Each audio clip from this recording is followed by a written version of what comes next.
Yeah, in August. He talking about because it's hot. Yeah, because it's hot. Oh. But don't tell me what to do. Oh my God.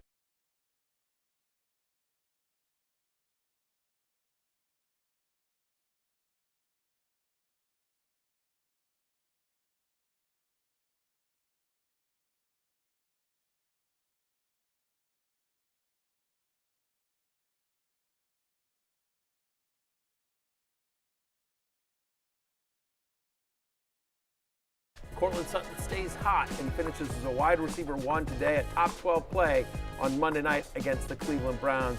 Let's go see Sut. Working that one out. All right. Well, as punishment for that comment, I'm taking the Titans plus 6 against your Commanders. Don't dismiss that. So see Sut, that's got a chance. See Sut. See Sut. Cortland Sutton. No. Court Sut? Well, that's painful. Yeah. What? See Sut. America loves see Sut. No, don't. America just called me. That I don't like. Tweet the show, #FF Pregame. We'll let you be the judge of CSUT. America has spoken. They haven't loudly. spoken. No. It just means that 3 of you voted against me.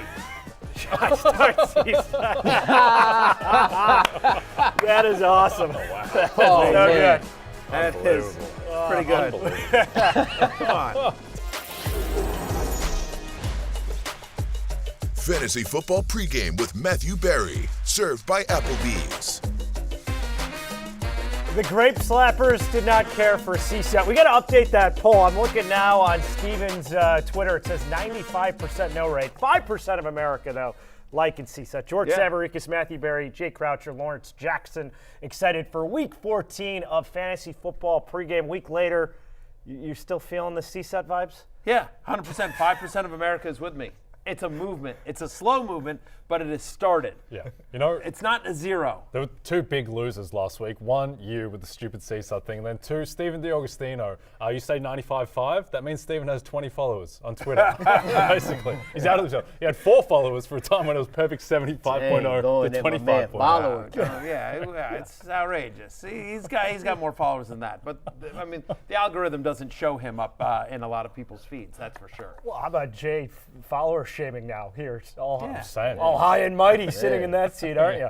I mean, it's. I mean, in fairness, Steven's Twitter feed is mostly just sad Jaguars tweets. So there's not a lot of value there. A lot of grim. I'll be honest with you. Yeah, a lot of grim UCF and Jags tweets. Yeah, it's not a great combination. It's a thread of sadness, is what it is. He's also an Orlando Magic fan, and the good news is their 2 superstar players both tore their obliques. I'd never heard of NBA players tearing their obliques. Now Steven's 2 favorite players did it in the same month. It's one of the reasons why I don't have an oblique. Yes. You can't tear something you don't have. Mind games there. All right, let's talk football. We got football. We got going on. Can't wait. By the way, we're probably 58 minutes away from Alabama getting into the college football playoff and knowing everyone. That. I think that's what's going to happen. They're like plus 600 to get in. I think what happens if they don't? I'm gonna. Well, that's do you think they deserve it? Yes and no. We'll get into this when it actually happens. Well, we'll get into this when it actually happens. Let's go with your storyline, and we want your questions throughout the show. #FF Pregame. Matthew, kick us off. My storyline is this week. It's Bimageddon 2, and unfortunately, it's here in Week 14. I mean, this is win or go home week for so many people in the fantasy playoffs. Pretty much every normal standard league starts their playoffs in Week 15. So this week, 6 teams are on a bye in a crucial fantasy week. And so not only that, but we've got some big name guys, Breece Hall, Ken Walker, et cetera, that are out as well. So in addition to the 6 teams on a bye, you've got big name superstars that are also injured. We've got some game time decisions with guys like Pickens and Neighbors, and so McConkey. So to me, that's the storyline, is trying to navigate this brutal minefield of a week in a week in which it's so important because your season may be over today, but we've got you, and we're going to get you a win today. Jay was looking through the props market, and there was one that really caught my eye with how big that number is. Historic, and that's my storyline. Saquon Barkley, he has the biggest rushing prop in years. It's 113.5 at DraftKings. For context there, Christian McCaffrey last year, best running back in football, offensive player of the year, rushing title winner. He was consistently set in the low 90s. So Saquon, I can't remember a rushing prop like this since Jonathan Taylor was going berserk at the end of 2021. But Saquon, he has been the best skill position player in football, and he's going up against, by success rate, the worst run defense in the NFL. The Eagles are now 14-point favorites. So if Saquon, if he wants to make a run at Dickerson's rushing record, if he wants to get really at the top of the MVP conversation, going for 150 today would be the story. So, I think he is, for a game where it's Eagles-Panthers, I do think it is strangely compelling just to see how much damage Saquon can do. Am I crazy to think that the under hits here? That's such a high line, and that their defense is so good. You could see a Eagles defensive score. I don't know. It just feels like there's a lot of different ways. They bench him in the second half just because there's no, you know what I mean? You saw there's that famous clip of him. Hey, do you want to go for 200? Set the let the young guys eat. Like Saquon doesn't seem like after years of being in New York, feels like to me Saquon is focused on a Super Bowl championship with the Eagles and doesn't want and understands his importance in that quest, and so I could see him not wanting to risk injury just to chase some number. I agree, but can you imagine betting on the under on Saquon and then watching the game? Because he just needs compelling. one. That's why it's compelling. And look, too, that big run could happen early. Then he could go out later on, and it won't even matter. He'll be done hit the over already. So it just depends on how the game is going and when it happens. Yeah, I think he goes over. What was wild looking on DraftKings is rushing and receiving prop. To get into plus money, you're peeking into the 140s. Yeah. Basically, they're expecting a massive day out of Saquon. What do you got, Lawrence? As Jay likes to say on his storylines,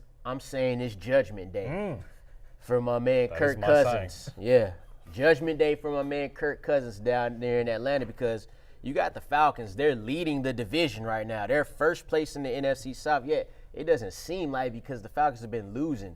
He hasn't thrown a touchdown pass in 3 straight games, and for a quarterback that doesn't give you rushing upside, you want those passing touchdowns. So can he get back right, playing at Minnesota, his former team? And if not, then what happens next for him and the team and the offense and all of that good stuff? So let's see what Kirk Cousins could do today. Make or break day for sure. And his return to Minnesota, for me, the storyline, and we saw it on full display on Monday night. We got the full Jameis Winston experience. Nearly 500 yards, check. 4 passing touchdowns, check. 3 interceptions, 2 pick sixes, nearly a third, check. Who does that remind you of? A certain guy who went off for the Browns last year, the last 6-7 games of the season, a guy who haunts Jay Croucher's my man, my sleep. tormentor, my daddy. He owns me. Joe Flacco, is this going to be a Papa Flacco? Is this going to be a Papa Flacco 2.0 with Jameis, where maybe from a numbers standpoint that we see with the Browns, his functionality as an actual quarterback suspect fantasy-wise, he is putting up gaudy numbers. He's had 3 30-plus fantasy point weeks in his 5 starts. Is that trend going to continue this week against the Steelers? Can he carry fantasy teams not only to the playoffs, but to a fantasy championship? So we're going to see today. We'll find out. Against the Steelers. Let's go to some of the notable players who will be on the sidelines for week number 14. Breece Hall out. Kenneth Walker, who had been banged up, hadn't looked great the last few weeks for the Seahawks. He is out. Zamir White out. Cedric Tillman with that concussion for the Browns is out. And Dallas Goedert out for the Eagles. So let's now transition to our burning questions. And we got to start with a nice fire to get me warmed up this time of year. Lawrence still angry. 14 weeks, I'm still mad. Yeah, still mad. Lawrence on the outside looking in to the League of Assholes playoff picture. So no wonder he has that scowl going. I'm out the outside. Yeah. We got the 3-9 Jets on the road, 5-7 Dolphins. Miami, 6.5-point favorite, over under at 45. So, with Breece Hall out and Braylon Allen, big story early part of the season as he was eating into Breece Hall's workload. It's going to be all Braylon Allen. Is he a must start this week, Matthew? I think so. I mean, look, you'll see some Isaiah Davis, right? You know, this is a guy that they use in the passing game. He saw 50% of the team's running back targets last week. But Braylon Allen, gets this role with Breece Hall. Breece Hall was averaging over 17 touches a game. He had a 15% target share. We've seen Braylon Allen when he's got an opportunity to, he's looked explosive, right? I mean, there was a talk early in the season.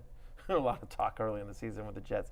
But there was some talk early in the season that maybe this wouldn't be all Breece Hall because Braylon Allen looks so good in limited limited opportunities here as well. And so going against the Dolphins defense that's allowed 11 rushing touchdowns to running back, that's tied for 8th most in the NFL.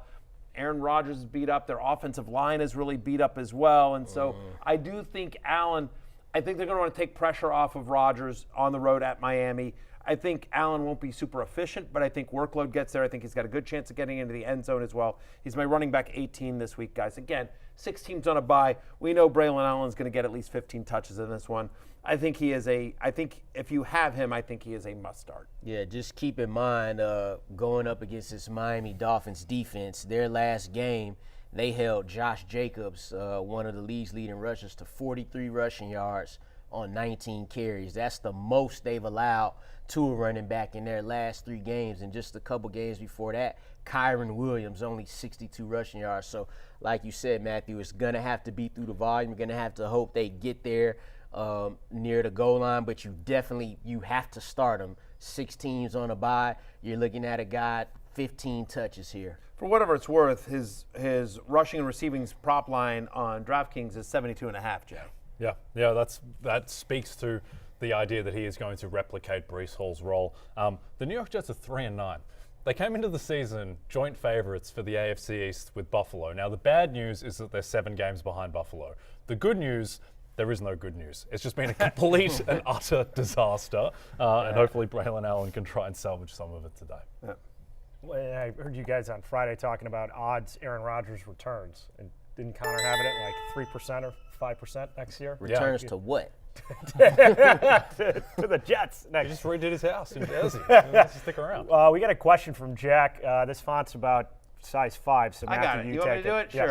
Sure. It says benevolent cheer daddy, and I assume that is me, and I like that title. That's right. I am your benevolent cheer daddy. With KW9 ruled out, I think it's KW3, but I assume you mean Ken Walker. With Ken Walker ruled out, do I go MHJ or Braylon Allen in my flex? Full PPR, win, clinch the 4 seed, lose and might fall out of the playoffs. Help. Hashtag FF pregame. Appreciate you, Jack.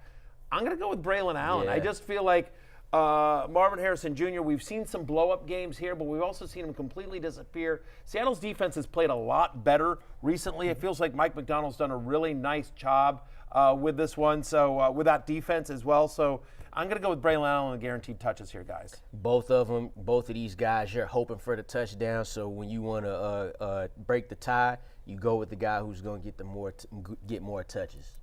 So Kenneth Walker, so he is number 9. He wears number 9. So I that's where understand KW9, but he is Kenneth Walker the third. So KW3. KW3 apparently is also a radio station in the Pacific Northwest. So I'm not sure. I don't know. KW3 is his nickname. I understand his number is 9. I have him in the League of Assholes. I mean, I have him on my So team. you're in touch with his nickname Oh, game. by the way, and it's brutal. By the way, we'll get into this, I'm sure, at some point. But I'm just saying, like, no Derrick Henry, Jaden Daniels, or Terry McLaurin for me just on the bye week, and I lose Ken Walker the third as well. Luckily, I'm playing Denny, but it's ugly out there. I'm picking up and starting Amir Abdullah. Yeah. Denny's team is incomprehensibly bad. It's Yeah. like, how do you win? What look, players did you draft? Look, did you not draft in the first any one? given Sunday last week, Oh, I know. I was kicked out the playoffs because our producer Adam Wise wanted to start Elijah Moore, and then he had his best game of the season. So you gotta watch out for them type of guys who just all of a sudden just decide to have their best game. Yeah, I don't want to hear it because I forget what random guys you started against me, but they all went off. It doesn't matter now because I'm out. Yeah, it it's a doesn't. good It was a point. great 1 week. It is. Yeah, you'll always have that to remember. Yeah. Like when I hope you win the whole thing again. No. Yeah, it'll. I don't want Thank that. you, Lawrence. I Actually, appreciate wait. because it'll make your loss look. Actually, no. Don't I say take things that you back. don't mean. You're right. I take that back. I hope you win, Jay, Thank you. because I Thank you, beat you guys. too. Yeah. So I will have beaten the champ. So there you go. Well, it'll comfort you. It'll comfort Alabama, having beaten the SEC champ when they're at home in an hour. We do have the top 3 seeds right now in the league. a good point. Wow. For And playoff Lawrence. positioning 1, 2, 3. Yeah. I am top 3 by definition in the standings. My team's falling apart. It's no good. We're gonna have to be like the Eagles winning the Super Bowl with Nick Foles and just kind of backdoor a championship. Because I'm counting on Adam Thielen You just and got to Travis be in the Etienne. dance. I'm on the outside looking in with Lamar Jackson. So no one has to deal with Lamar Jackson in the fantasy playoffs. I'm just riding Saquon and Brock Bowers as far as I can. Honestly, that might be enough. That might be enough. Although some of my guys have started to come to fruition. I got Bucky Irving. I got JSN. Some of my guys are starting to emerge. Yeah, that's good. Obviously, Jane Daniels and King draft, Henry. Didn't you draft Taysom over Brock Bowers as a bit? I did. As a bit. That was a mistake. That was a mistake. It would be looking pretty good if you had the greatest tight end of all time. I did it for the bit, and then as soon as I did it, I was like, the bit wasn't worth that. Rather Brock Bowers. Yeah. Meanwhile, imagine if I had Brock Bowers, I'd be crushing this. Yeah. To our next game, the 6-6 Atlanta Falcons, who are sputtering on the road, 10-2. Minnesota Vikings favored by 6, over under 45.5. What do you want to say, Matt? I was just going to say, please refer to them by their proper name. Lawrence's 6-6 Atlanta Falcons. Man, you're actually being rather generous having him here at quarterback 17. His last 3 games, he's quarterback 37. Yeah. How you even be quarterback 37? Like, it's 32 starters. This is how you do that, Jay. You go 8 touchdown passes and 1 interception in 2 games versus the Bucs. But everybody else that's 10 whole other games is 9 touchdown passes and 12 picks. So that's worrisome here. So I don't think you can start Kirk Cousins. I don't know what else needs to be said. We hope he gets back on track, but it's just been too shaky. And Brian Flores is going to try to heat him up with that blitz. So, we hope for the best, but I don't know, sir. No team blitzes at a higher rate than the Minnesota Vikings this year under Brian Flores, to your point. Oh, by the way, Kirk Cousins, when pressured, 25th in passer rating. Just 5 touchdowns, 8 interceptions against that pressure. Also, Vikings play zone coverage at the 2nd highest rate in the NFL. Kirk Cousins against zone coverage this year, he's thrown 11 interceptions. That is the most in the National Football League. He's just 18th in yards per attempt against zone coverage as well. Bottom line is, the 2 things that Kirk Cousins really struggles against, zone coverage and blitzes, that's what the Vikings do a lot of, and they do it very, very well. I think they're going to light him up. The truth of the matter is that I do. Who liked it? What? He's done? I think that, no, I don't know that he's done. I think that coming back from an Achilles injury is really, really hard. It feels like he doesn't have a ton of zip on the throws. He's gotten into a couple of shootouts with the Buccaneers, as Lawrence mentioned, but otherwise, he is, regardless of the numbers, he also looks very pedestrian. He just doesn't look great. It doesn't look like he's stepping into throws. It doesn't look like he has that kind of zip as well. He's kind of a statue back there. He's never been the most mobile guy, but he's usually been able to run a little bit, and he just looks like a total statue back there. Maybe next year, I think, once he's another full year removed from the Achilles injury, I think it'll be different. But today, I will say you can leave the light on for some 2 quarterback league production, because I think the Vikings get it big. I think Darnold plays really well here. Justin Jefferson's due for a touchdown. I think I could see him sort of explode in this game here. And so I think negative game script will be helpful, and they're just going to be chucking a ton. I'd take the over in 40 pass attempts on Kirk Cousins in this one. I think he's just going to be throwing a ton. So that's what you're leaving the light on for Bijan, for Drake London, and for Darnell Mooney.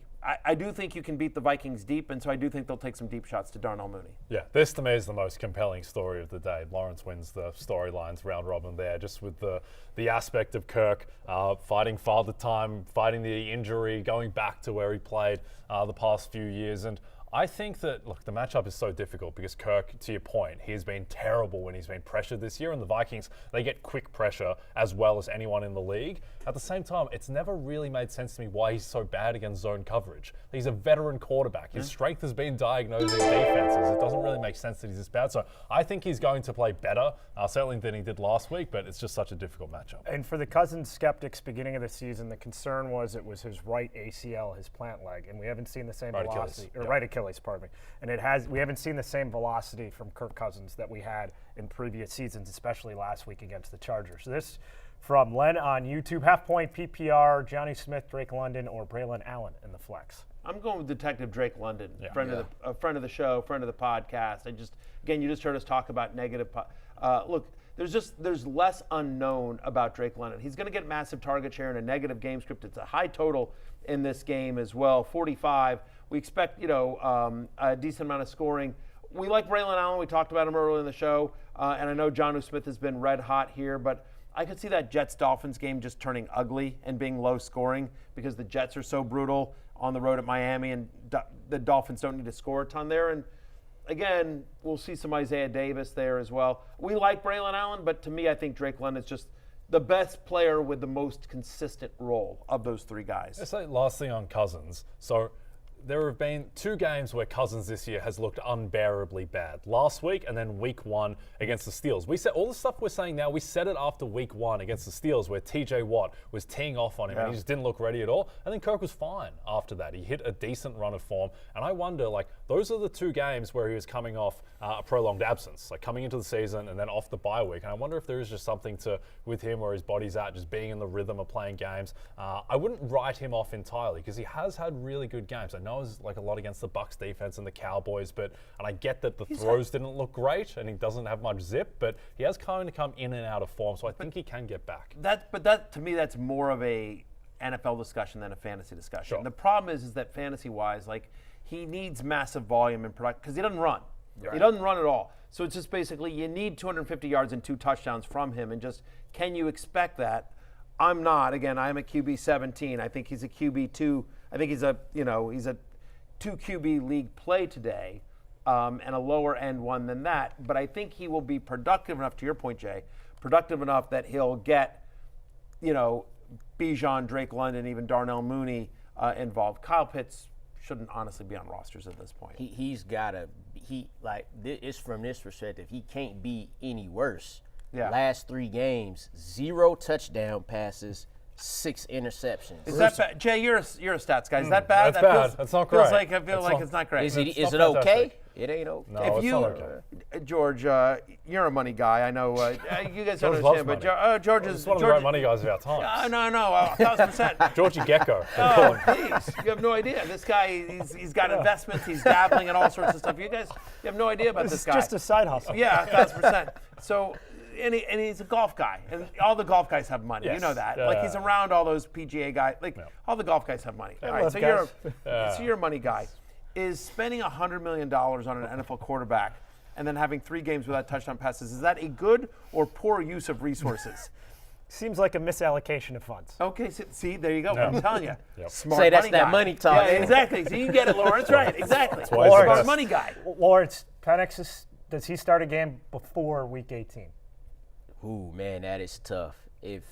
Because they're always they're gonna be in the playoff hunt, it seems, until Week 18, right? Because of how weak the division is. Man, yeah, you would have to ask after this game if he even plays average this game, they gonna ride it out with him because they gonna feel like they have to because of the money. Fair enough. I'll say this. I think there's a 20% chance you see him today. Like that. Whoa. No. And by the way, they'll go back to him. They'll go back to Cousins next week. I'm not saying there'll be a switch, Just if but it's I'm just saying there's a chance it gets ugly, and they're down by 3 or 4 touchdowns, and just Kirk looks like he looked like against Pittsburgh or last week or whatever, and they're just like. If that happens, give the though, young guys some especially run. mid-game, like not 5 minutes left in the game, that happens mid-game, and you see just a little bit of some Michael Penix, it's going to be hard to go back. There's already a lot of talk. Now they have been saying, the Falcons, no discussions about benching Kirk Cousins for Michael Penix. But the fact is that question keeps getting asked.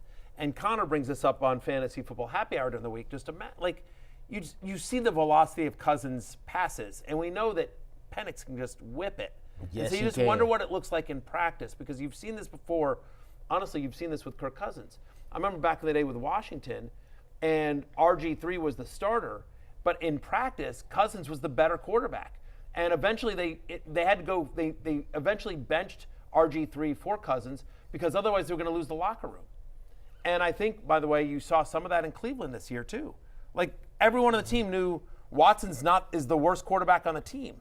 Give us Winston, but it wasn't until until the injury, obviously, that it was. I think he turns it around today. I think we see Kirko Chains in the locker room. I think it's a big story. I think he gets it done. I don't think Kirk Cousins is done yet. I think he's had good enough flashes this year. Define getting it done. I think that he will play well enough for them to win. I think they will lose ultimately because I don't think their defense is very good and Darnold will light them up. But I think that he will put to bed all the discussion and that he will play well and he'll finish out the season and they win the division. You're taking the Falcons +6? Taking the Falcons +6. I like the Falcons +6. You want to bet that? Oh, you like Give me- Vikings? Give me You the like Vikings. Sam Darnold, Mike, -6. You're damn Okay. right. Yeah. Sam Darnold. I think he gets lit up. I think he Okay, gets lit up you're today. really calling for Kirk Yeah, Cousins' exactly. blood. There you go. Little bet. Little Yeah. dinner bet at Applebee's. Yes. Yes. I'll double date it. It'll be like a bad sitcom. I'll have you at one table and then Lawrence at another table, and I'll run back and Right. forth between the two of Yes. you. Be like, I got 2 dates to the prom. It's Wow. like It's like Mrs. Doubtfire, but in dating Jay and Lawrence form. yeah.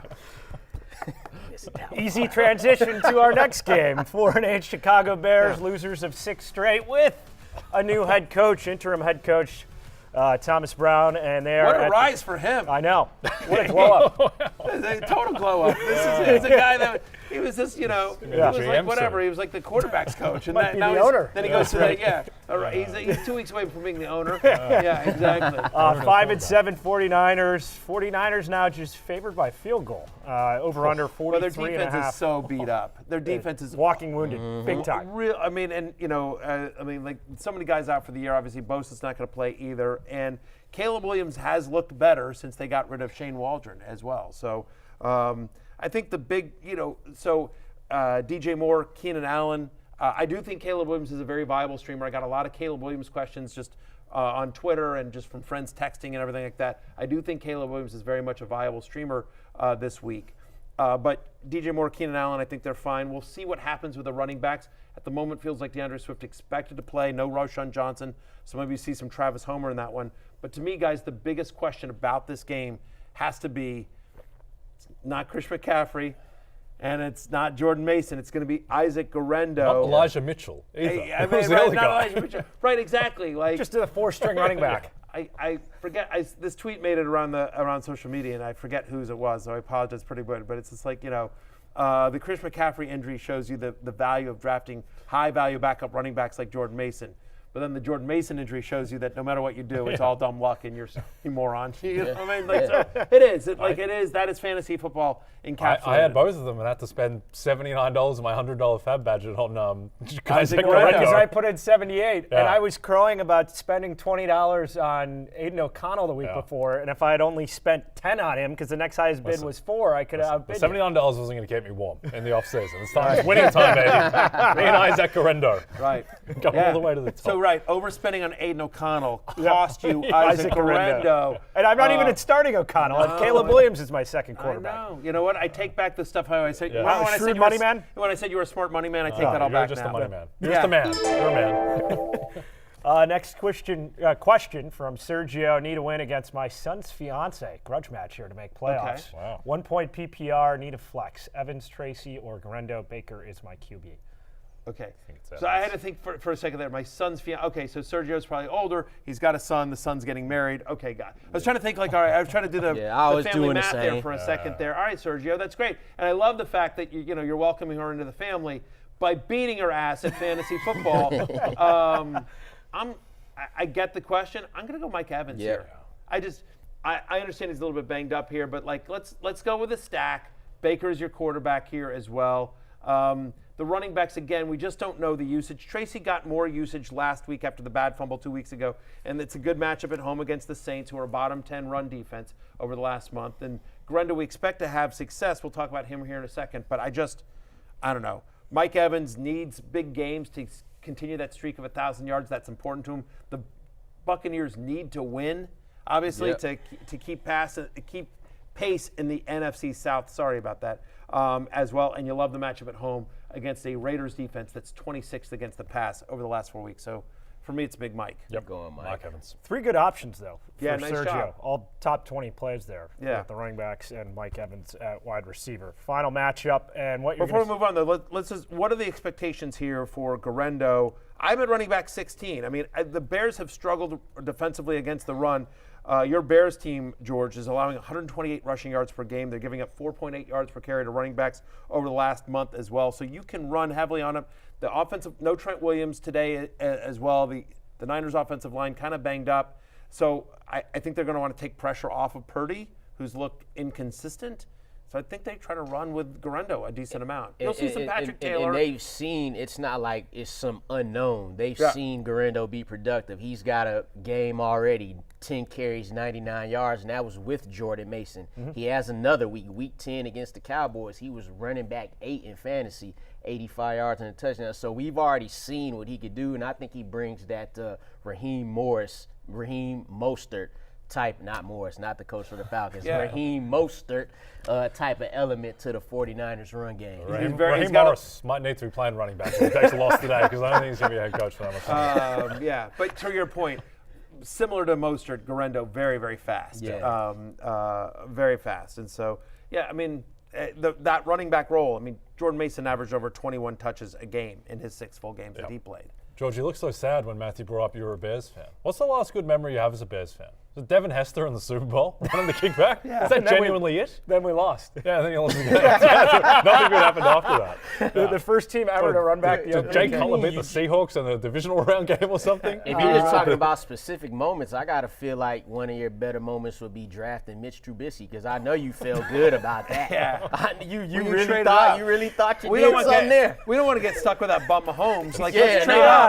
Let's Mahomes. Trade up and get Trubisky. We need no Mahomes. It has to be Devin Hester. That's the only good thing. The Hester taken to the house was pretty sweet. But I could count on one hand in my whole lifetime how many positive memories I've had. Matt Forte was pretty damn good. How about the refrigerator Perry? What about the fridge? Can you do? We saw Lawrence Jackson earlier this year do the Dirty Bird. Can you do the Super Bowl shuffle? He's blushing. Yeah, George, you want me to sing it? Yeah, you can. Yeah, you sing it. Give me a few shots here, and then we'll see what happens later in the show. Don't you remember the Super Bowl shuffle? Good stalling Jim mechanism. McMahon, Walter Payton, favorite fact of that is that refrigerator Perry is that they filmed that the day after their only loss that season against the Dolphins, and that was week 13, and they were that cocky. They filmed a song called the Super Bowl Shuffle during the regular season. A little different than the Bears now, who 4-8 and downward spiral to the gutter of the NFL. To some teams that are actually playing some winning football, which you'll see tonight on Sunday Night Football on NBC and Peacock. The 8-4 Chargers at the 11-1 Kansas City Chiefs. Chiefs favored by 4. Over/under is 43. Ladd McConkey and his health has been a big storyline this week for the Chargers. McConkey has been going off. He's had a really good recent He's run. been McConculous. Wait, when did Ladd McConkey just turn into like a Monroe St. Brown? Like, the guy's ridiculous. He had 108 yards. Man, good player. He finally started. He's been McConculous. Yeah, I'm going to try to make that one happen. It's better than CSUT. Well, it can't be worse. It is. It's better than CSUT, but I don't think many things are going to be worse than CSUT. Come on, I disagree. I think I just came up with that one, and I kind of like it. McConculous. You know what, man? No, it's great. You should say it on Football Night in America tonight in front of 15 million Americans. That's the real test. Oh, I will. Sure they'll love it. You will. Although I don't think you want to bet at dinner? Did you say that? 1,000%. Sure. A lot of unhonored bets on this show. We're not the best at fulfilling our bets. I think you owe me a dinner about Daniel Jones' season 3 years ago. Yeah, my DraftKings 3 play for tonight does not include Ladd McConkey. The problem is here's a challenge. I've already had to submit it, obviously, and so because DraftKings promotes it, and there's graphics that need to be built, et cetera, we need to plan out the show. In terms of Football Night in America, which is on at 7 o'clock tonight on NBC and Peacock. I'm a company man.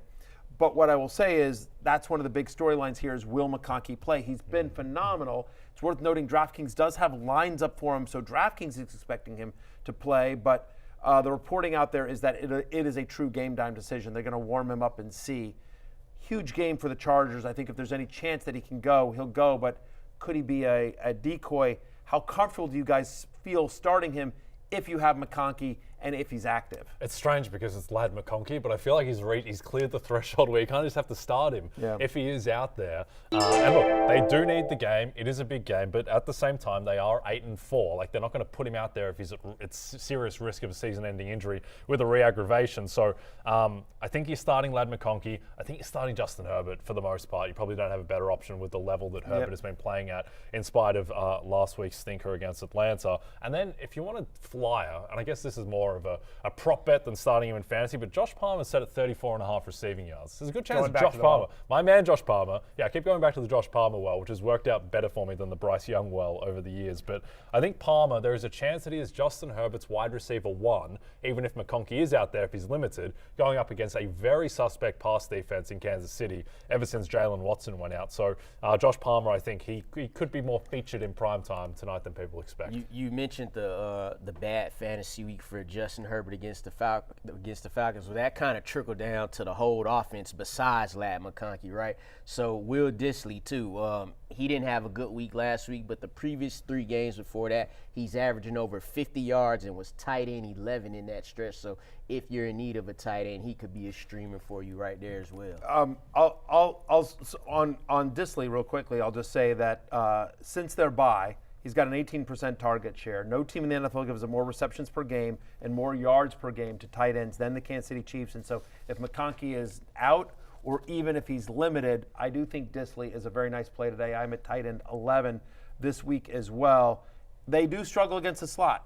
No team allows more receptions, and only one team gives up more receiving yards to the slot than the Kansas City Chiefs. So McConkey, if he's out there, could in fact be McConkulous. We got a question from let's Corey. go ahead. Here we go. This is from Corey. He's been patiently watching on the tube. He's wondering, full point PPR with Ladd a true game time decision. My entire bench on a bye. I have one spot on my roster and could pick up Braylon. You could pick up Judy in his league to start my flex and bench McConkey. Should I, and which one? Is this an NFL league? No, Why this is Jerry is Judy? This is probably an 8-team or 10-team league. Yeah. And Judy. the answer is I would, Jerry. Now, do I expect 254 yards or whatever? No, I don't. But I think given that the fact that McConkey's a game time decision and you have such good options, yes, I would pick up and start Judy over McConkey just because of the uncertainty. If there were more sketchy or unsure options, I think it would be worth rolling the dice to see if McConkey plays. Yeah. But because Judy has been so good since Winston became the starting quarterback, I'm going with Jerry Judy there. Just as long as you're okay. Here's another one from Casey Smith. I need to win a game against my son's mistress. It's actually amazing, Casey. I can start doing. You gotta win that. You gotta win that one. You gotta win.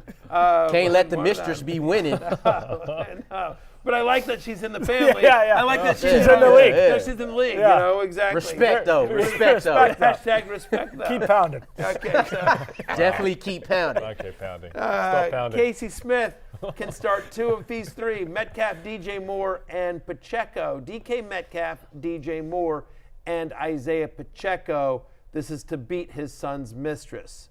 What do you guys say here? Wow. I would definitely go Pacheco here. Expect him to do a little more in this game. Yeah, look, if you're in the mistress defeating game, you got to have Isaiah Pacheco and his hard running style. And I'm going to go with DJ Moore. You know what, Metcalf's been up and down. I don't have a great feel for that Seattle-Arizona game. They played each other just a couple of weeks ago, so I feel like they're very familiar with each other.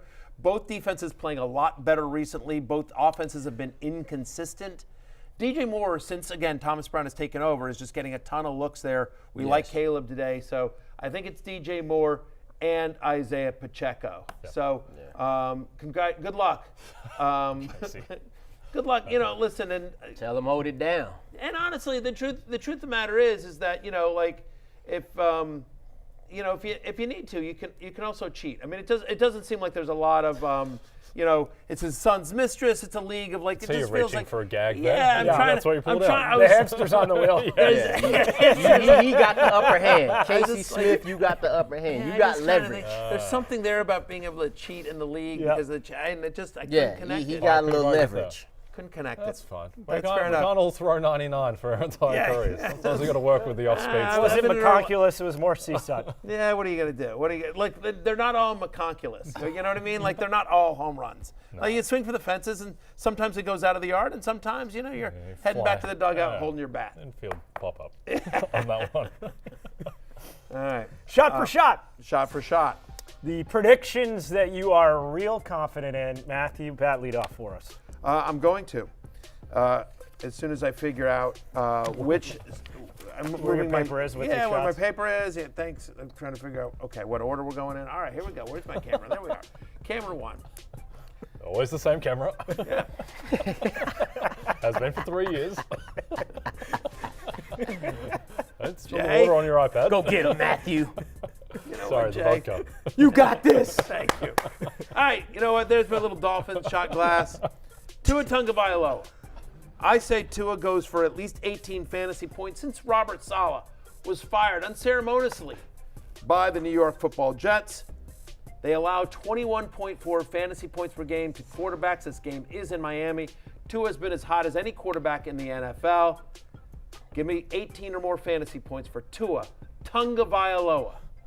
Go Roll Tide. Could fit a dolphin in that water by the look of it. Oh, I'm sorry. Vodka Oh my again. God, big I shots. kept revealing. All right. I alluded to this before. Why are they so big, these shots? Atlanta, Minnesota is a shootout. Goes over 45.5. Kirko Chains rides again, probably in a loss, but I think he will play well. And I think Sam Darnold's going to light up the Falcons' defense. So I think there's going to be a lot of points in this one, a lot of back and forth. Okay. I'm going to take it to the Raiders here. I feel confident that Trey Everyone Tucker, takes it to the Raiders, in fairness. in another way, I'm Oh, gonna take got it it. to- Understood. it- Okay, yeah. I feel confident that Trey Tucker will have at least 86 receiving yards, a touchdown, and will be a top 26 fantasy wide receiver. Look, last week kind of fluky. 1 catch, 58-yard touchdown, but he was on the field for 97% of the snaps. The week before that, week 12, he saw some volume. Caught 7 of 8 targets for 82 yards. He's going against the 3rd worst pass defense against these Buccaneers here. So I expect this to be a little shootout. That over-under is 47.5. That's the 2nd highest today. So Trey Tucker, let's go, young man. Love the 86 receiving yards and top 26 fantasy wide receiver. Only Spilled a little of my shot. I'm so excited That's right. about that. Lawrence Plus Money Jackson with his deep dive there. Mine is a revenge game that everyone's been talking about. Okay. High-profile free agent who left this offseason.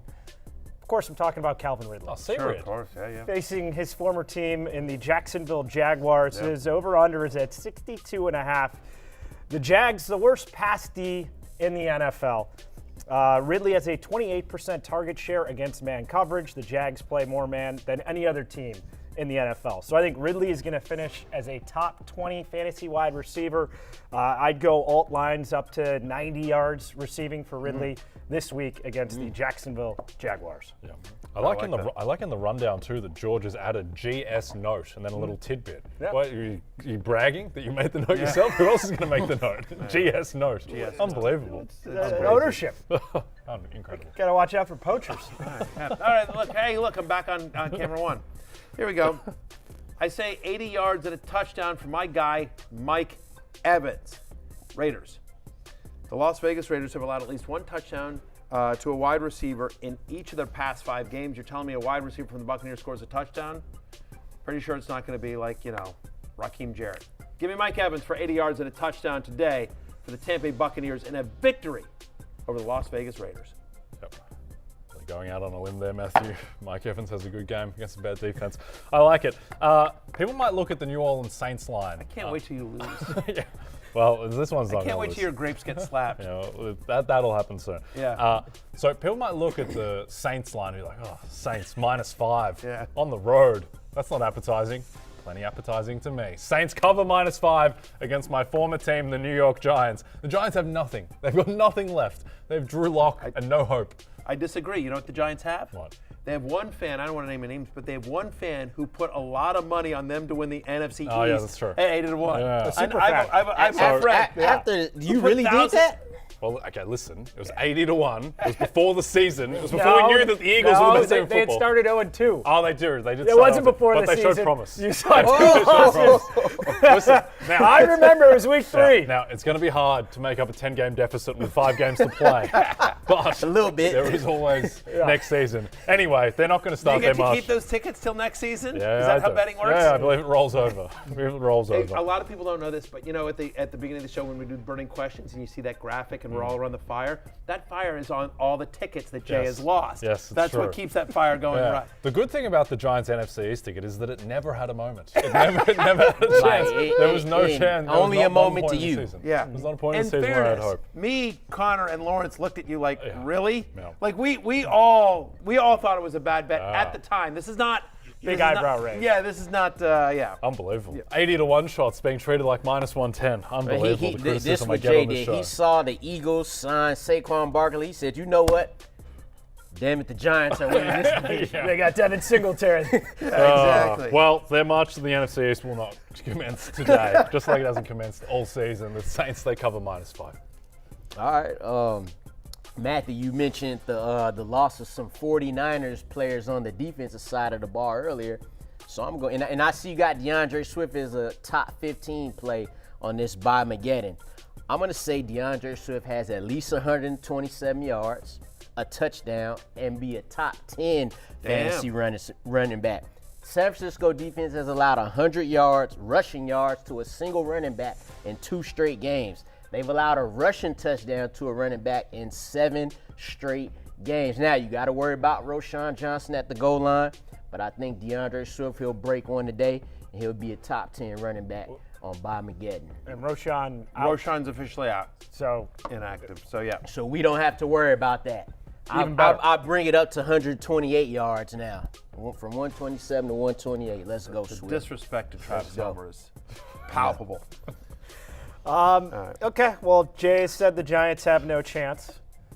Be that as it may, I think Tyrone Tracy is going up against the 32nd ranked rush defense in the NFL, allowing 5.2 yards per carry. His rushing prop is at 65.5.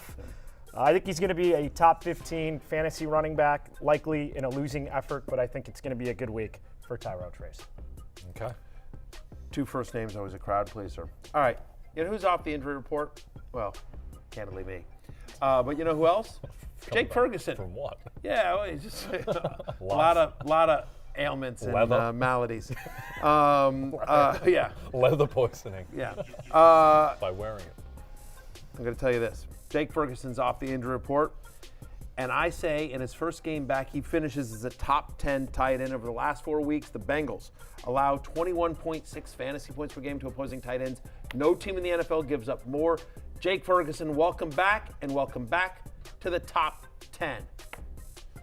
Okay. My last shot.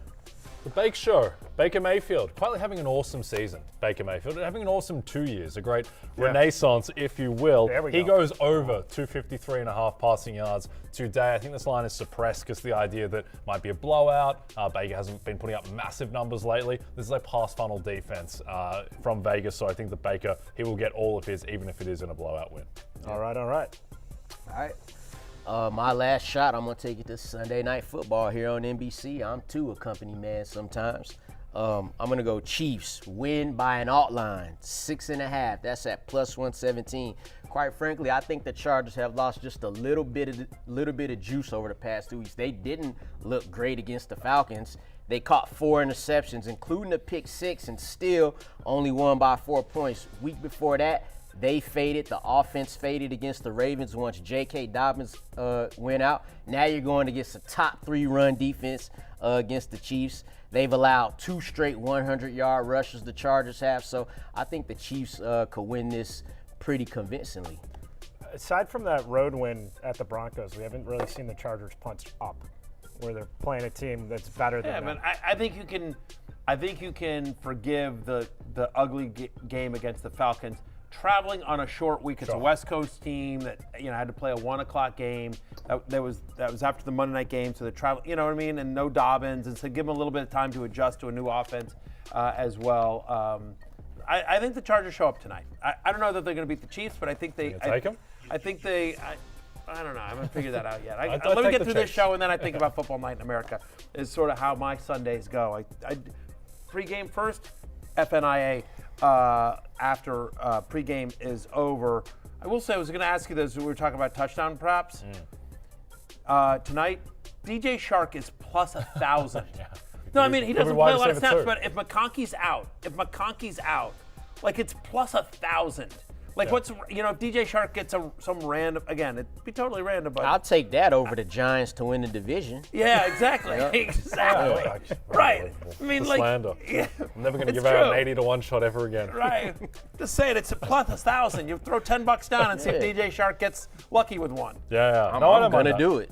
Quentin Johnston seems like he might be on the way out of plans. I mean, he hasn't had a good couple of weeks, obviously. And also, with the Chiefs, with their defensive scheme, the way they play too high, the way they play man coverage, I think we're going to see a lot more Josh Palmer than Quentin Johnston, and DJ Chark could get in there as well. Yeah.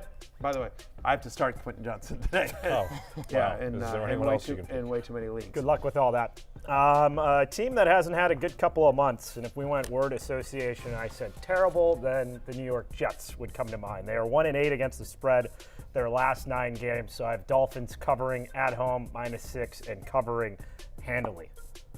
Okay. I like that.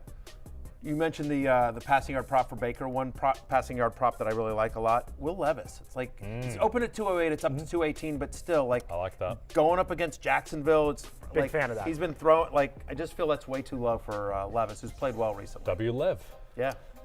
How about this from Connor Hughes? And I'm not sure how this is what the team envisioned celebrating their 100th anniversary for the New York Giants. Fans hiring players to fly banners around the stadium voicing their concerns to ownership. This one begging John Mara to quote, Fix the dumpster fire. yeah. I got 80 to 1 shot. 80 to 1. You know what? That was money well spent by me. I have to tell you something. My wife was like, "Why are you spending this money?" I'm like, "Honey, it's going to go around the stadium a couple of times."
Malik Neighbors in the house. Let's see how he warms up. Expecting him to give it Someone a explain go. this hat to me.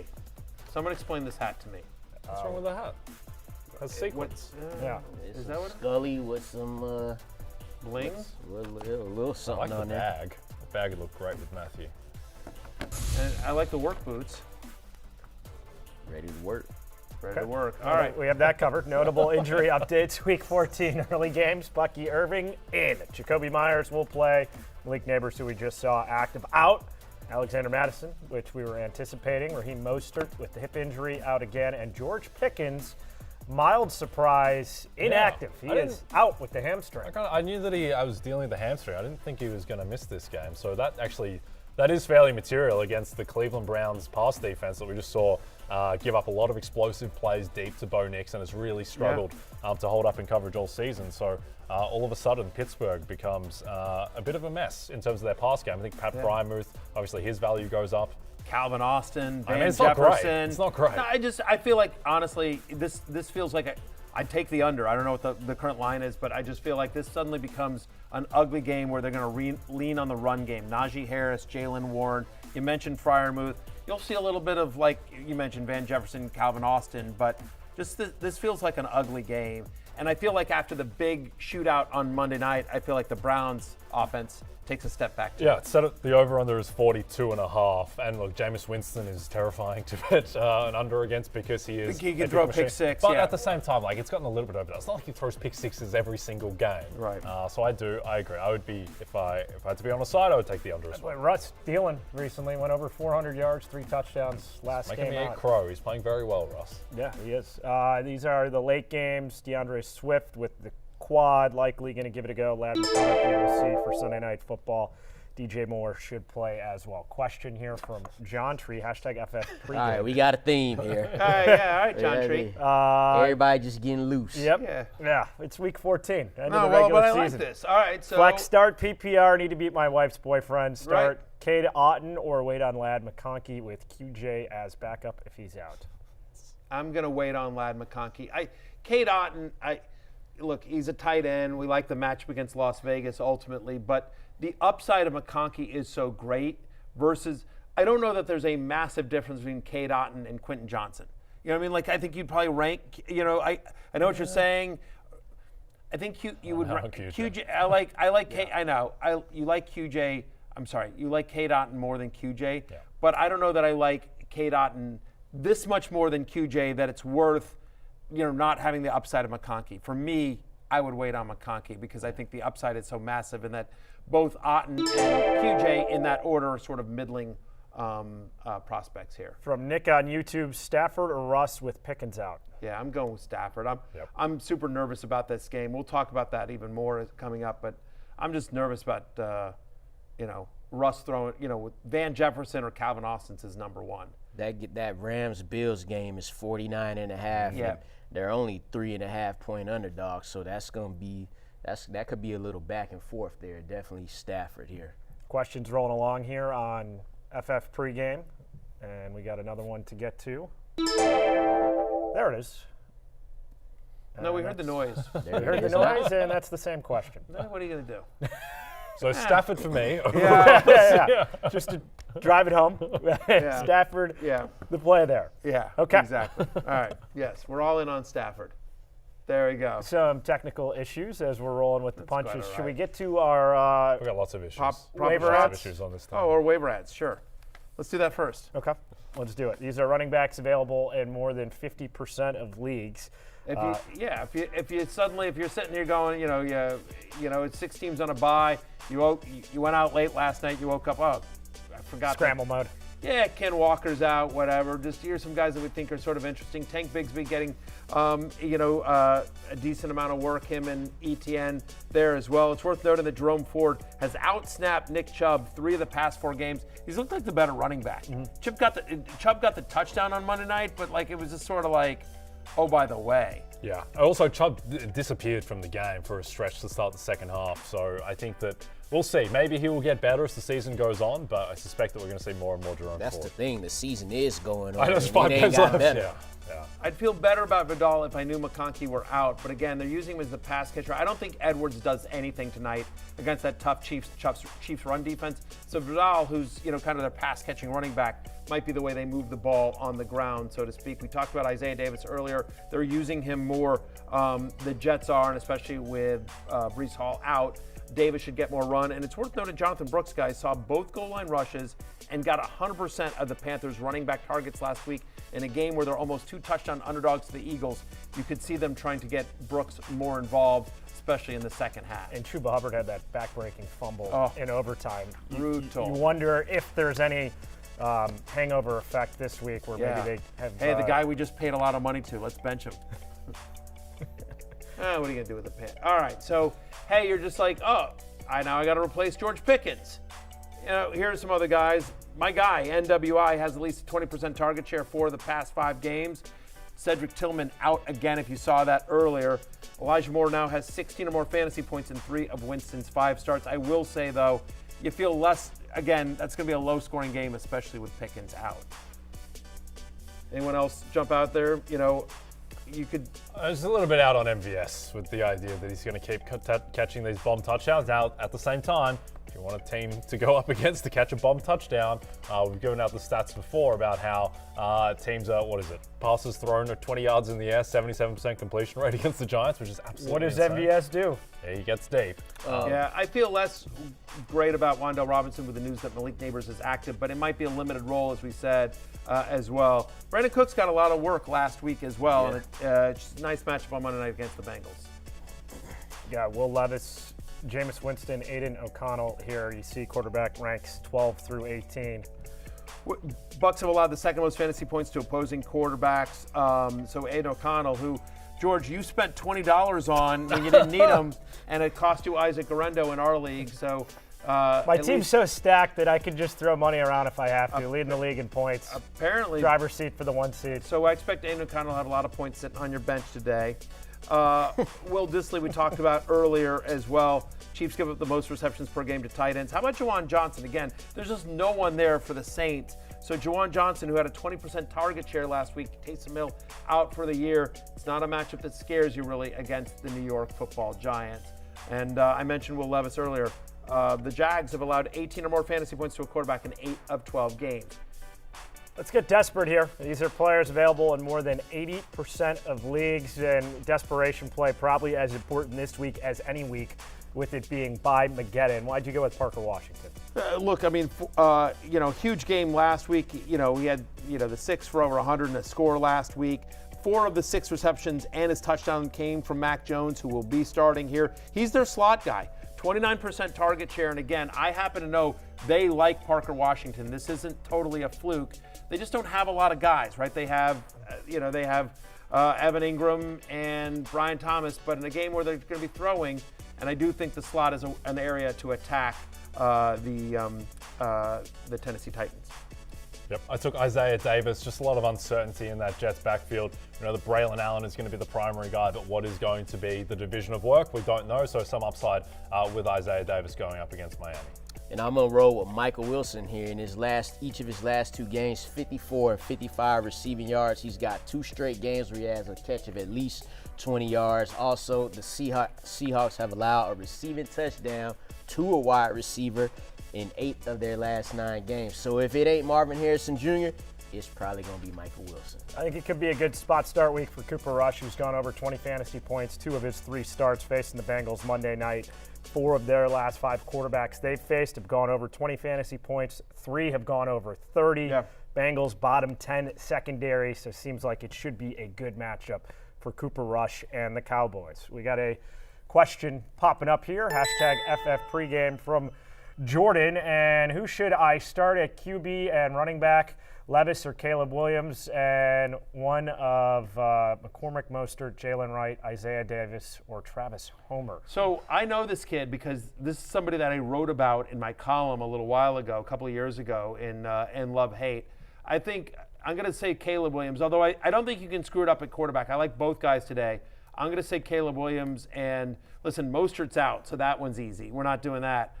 I feel like, this, as insane as this sounds, I think Sincere McCormick has the most, the best role here. We just don't know what you're going to see out of Jalen Wright or Isaiah Davis or Travis Homer. They're all sort of backup running backs. We know Achane's going to play. We know Braylon Allen's going to play. We know DeAndre Swift's going to play. But McCormick, his only competition is Amir Abdullah. So, I mean, like you feel better about McCormick's competition for touches in that game than you do Wright trying to out-touch Achane or Davis trying to out-touch Braylon Allen or Homer trying to out-touch DeAndre Swift. So I think it's Caleb Williams, Jordan, and Sincere McCormick. Yep, agreed. Caleb, very favorable matchup against the Niners defense that hasn't been able to generate any pressure without Nick Bosa, and he's out. And they're super banged up. Yep. Let's show off the right arms. Prop a shot time. This is brought to you by our friends at DraftKings Sportsbook. All these props you can lay some action on for Week 14. You want to start us off, George, after you were the only one who missed last week? Go ahead. Why don't you go first? Go ahead. Get out of the way. Oh, with the pressure. Hey, that. Well, Barry Bonds, come on. You know what? I'm going to tell you, quarterback. George. You got to have Wow. I'm getting it no again. feel in the pocket. No clean come on. No, it just What, George like, just no. like Karsten back Unbelievable. yesterday. Will Levis over there. All right. Interception. But that's I got it in a hole. That counts. Doesn't. Yes, it does. All right, get away from me. Get Yeah. on the move. Two for two. Everyone knows Jay Croucher on off-schedule throws. Yeah. Hey, look, I'm gonna feel bad if I make it because then that'll be 2 weeks in a row. Well, I got blocked there. I got to. Sorry, Oh, sorry, nice. George. Hey, Ah, 4 for all 4. right, there we go. Yeah, the Hey, second one. that's official. Yeah. That's official. The intercept. It's baloney that one of the holes is intercepted. You're You get specifically it. not supposed to aim for it, Matthew. Well, I wasn't. Obviously, it Any wasn't aiming. completion's a completion, even Yeah, if it's a exactly. Wait, 1000%. so- how many times has the quarterback thrown it to one guy, but another guy, and it still counts as a reception? I need more rollout plays. Going to my right Now on listen, the move. man. Very hard to beat. Very This hard. is year 3 of this show. I don't know what y'all did year 1, but this might be the first time everybody made it. So, Yeah. damn it, bravo. There we go. We made it. Clap it up. We made it. Here for us. Just 4 first-round quarterbacks right here. Yes, well. But anyway, CFL. everyone, pocket awareness, something for you to work on. Something for you to work on. Just poor pocket awareness. Show some mobility or Yeah, something. exactly. Never He's forget. He's Never a statue forget. back there. Yeah, he's no Jake Croucher No, moving yeah. in the pocket. You better George watch out Hines. Week 18 when I go Lawrence Taylor on you. Don't go Lawrence Taylor, especially not Joe Theismann, Lawrence Taylor. Yeah, we're I plugging the might question. actually ask for that. Like that'd be great. I'd be done. I'd be sitting that in workman's comp? sitting in my NBC paid for mansion after they settle, and get tackled by an employee, breaks my ankle. Great. Good time. Yeah. Great There you go. content. There you go. Hashtag FF pregame. So our first prop to Yes. you, Jay. Devonta Smith, receptions over under 4.5. Going over 4.5, I think that if he wasn't right in a game where they're 14-point favorites, I just think they wouldn't be playing him. And the fact is that Devonta Smith, whenever Dallas got it, has missed time. Devonta Smith, he specifically has seen a massive uptick in work, so I think he gets 5 catches against the Panthers. Lawrence, Jameis almost touched 5 bills on Monday night against the Broncos. His number for passing yards this week against the Steelers, 252.5. Yeah, I'm going to go under. I don't care anything about last week because it's last week. Pittsburgh hasn't allowed this number in 3 of their last 4 games, and that includes guys like Lamar and Jaden Daniels and even Jameis Winston himself. So I'm going to go under here. Like you guys, I think that's a lower scoring game. Matthew, Garrett Wilson, longest reception, 21.5. Yeah, I'm going to take the under here. He's been under this number in 3 straight games here. Dolphins have allowed the second fewest receptions of 22 or more yards this entire season. Really beat up offensive line for the Jets, which I think it's going to be tough to get plays down the field going as well. He's been favoring Devontae Adams over Garrett Wilson as well, Aaron Rodgers. So give me the under on longest reception, 21.5 for Garrett Wilson. Aaron Jones for the Vikes, his rushing yard number, Jay, at 59.5. I'll take the under here. I think this is going to be more of a Sam Darnold game through the air. Falcons have really struggled generating pressure, though they were better against the Chargers. But overall, they haven't been able to get pressure on the quarterback. I think Sam Darnold, when he's kept clean, he's been one of the best quarterbacks in football, so I think he'll have success through the air. Lawrence, Juwan Jennings, receiving yards, 57.5. Shit, I'm going over. Look, he got 53 yards in the cold Buffalo snow last week in his 2 previous games with Brock Purdy, 11 targets and at least 90 yards. I think this easy for me, over. Matthew Kyron Williams rushing attempts, 15.5 against the Bills. I'm going to take over. He's gone over this number 8 times this season. Only 3 running backs have done it more at home against the Bills. I think they're going to want to try to keep Josh Allen off the field as much as possible and slow the tempo. They're not going to win a shootout with Josh Allen. Sean McVay knows that. So Kyron Williams, who has that backfield all to himself, give me the over 15.5 rushing attempts for KW. Jay Baker Mayfield. KW something. You played it. KW numeral. You played it safe right there. Yeah. You played it. Just go with the initials. KW. Baker Mayfield completions, 23.5. Take the over here. Again, I think this is suppressed with the idea that they'll be up and they'll be running the ball. Liam Cohen doesn't want to run the ball. He wants to throw the ball. They have a super high pass rate over expectation, so I think they keep throwing even if they are playing with a lead. Lawrence, we got a rushing and receiving combined number for Tony Pollard and the Titans against the Jags, 88.5. Yeah, even with Tajay Spears playing, it's tough not to choose the over, so that's what I'm going to do. The Jaguars have allowed the 3rd most receiving yards to running backs, and they've also allowed this number to running backs in 5 straight games. Pollard, he's gotten back going again in a couple of recent games too, so I'm going to hit the over here. Matthew, your ride or die, Kyler Murray. Is there anything he can do to become a ride or die these last 5 weeks? Listen, ride or die means ride or die. You stick with him. I'm sticking with him no matter what. But the line here in terms of passing and rushing yards is 259.5. I'm going to take the over on this for K1. He's gone over this number in 3 straight games, 4 of the last 5. And against the Seahawks, he's gone over this number each of the last 2 meetings against Seattle, including in Week 12. So, Kyler Murray, I need you, buddy. I need you. I need you. And by the way, so does the Arizona Cardinals to keep those playoff hopes alive. Give me the over 259.5 for Kyler Murray in terms of passing and rushing yards combined. Last 3 to go. Isaiah Pacheco, Week 2 in his return. He's at 48.5 rushing yards. I'm going to take the over here. I think he sees more work coming off the first game that he played. And this Chargers run defense, statistically, it looks fine. But whenever they've gone up against great running backs, they've struggled. And I think that the Chiefs running game may give them some problems. Thinking about what Derrick Henry did to them in the primetime game a couple of weeks ago, what Bijan was able to do too. So I think it's more vulnerable than the numbers suggest. So I'll take the over on Isaiah Pacheco. Keeping it with the Chiefs, Lawrence, Travis Kelce receiving yards, 57.5. He's actually hit this number 7 out of his last 9 games. One of those was against the Chiefs, but I'm going to go under. This is why Chargers only allow 45.5 receiving yards, 2 tight ends per game. The over-under for a game with Mahomes and Justin Herbert at 43 seemed kind of low to me too. I think it's going to be a running type game, a defensive type game, at least on the Chiefs side of things. Final one, Justin Herbert, passing yards, 230.5, Matthew.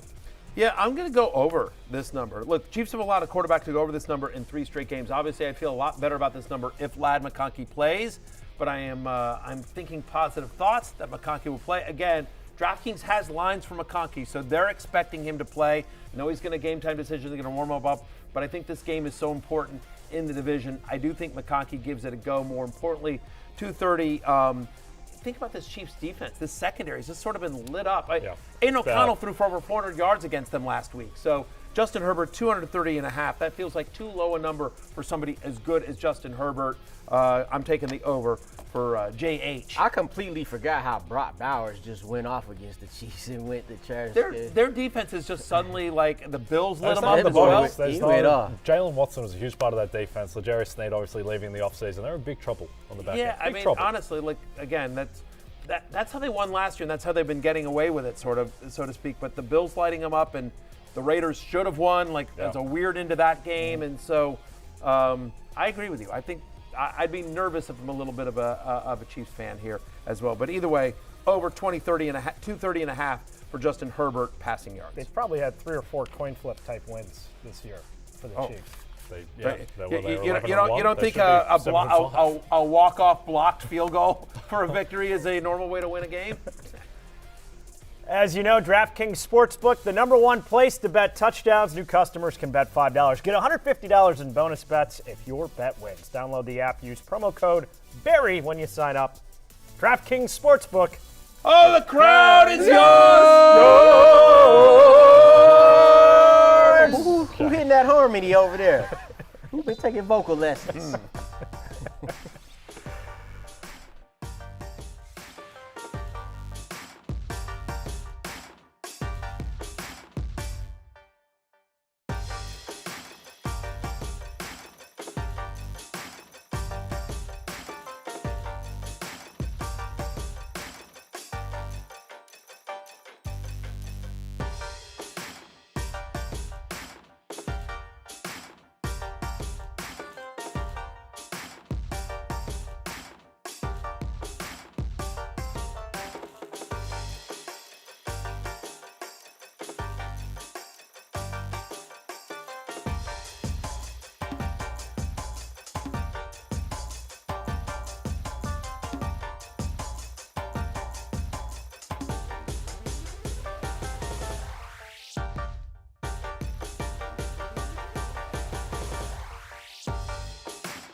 How about this matchup tonight? Divisional rivalry coming to a head.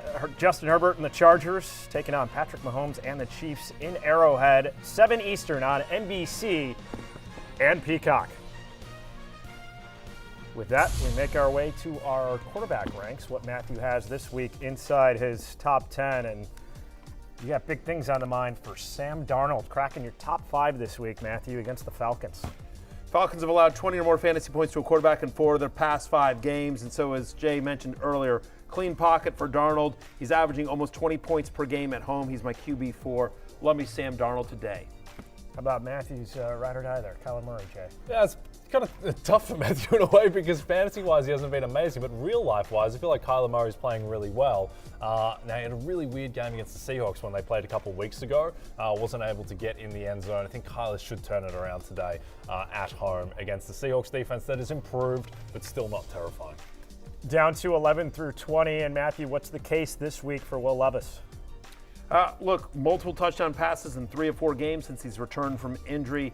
Jags have allowed 18 or more fantasy points to a quarterback in 8 of their 12 games this season. Levis has played well fantasy-wise. He gets you a few points with his legs as well since he's returned from injury and taking back that starting job. And we've talked about Calvin Ridley revenge game. C-Rid. C-Rid. Yeah, C-Rid. I like that. You got anything else? No. The Will Riddler? Lev. The Riddler? No, ooh, not I bad. like the Riddler more. The Riddler's actually. The Riddler's no one actually- take that from me. That's mine. No, that's been fine. spoken for. You get a little possessive of your nickname. That might be out there already. No, I don't not- think so. Yeah, no Might be out there. one has Maconculus. Well, there's a reason for that. Ain't nobody. You're on McConculus Island there. I disagree. Someone set up a poll. I'm going to put out. Someone have Rotoworld send out a poll.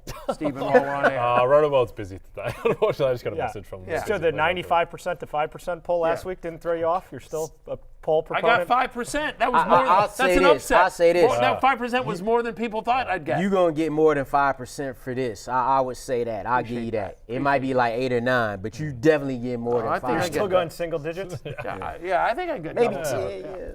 Conculus is just run of the mill bad. CSUT was a So what cosmic would disgrace. our next quarterback, what would his, Aiden O'Connell's easy, just AOC? AOC. yeah, it's kind of been spoken for. Yeah. Yeah, but after the fact that he was quarterback 13 last week against the Chiefs, he might have to take that People over. refer to him as AOC. I know I've they heard do. that before. They do. They definitely do. It's AOC. just And, like- and if he did that against the Chiefs, I feel good about him going against the Tampa Bay Bucks, who have allowed 275 passing yards 5 out of their last 6 games. In games where Aiden O'Connell starts and finishes this season, he's thrown it 35 and 40 times. This is going to be a little shootout here.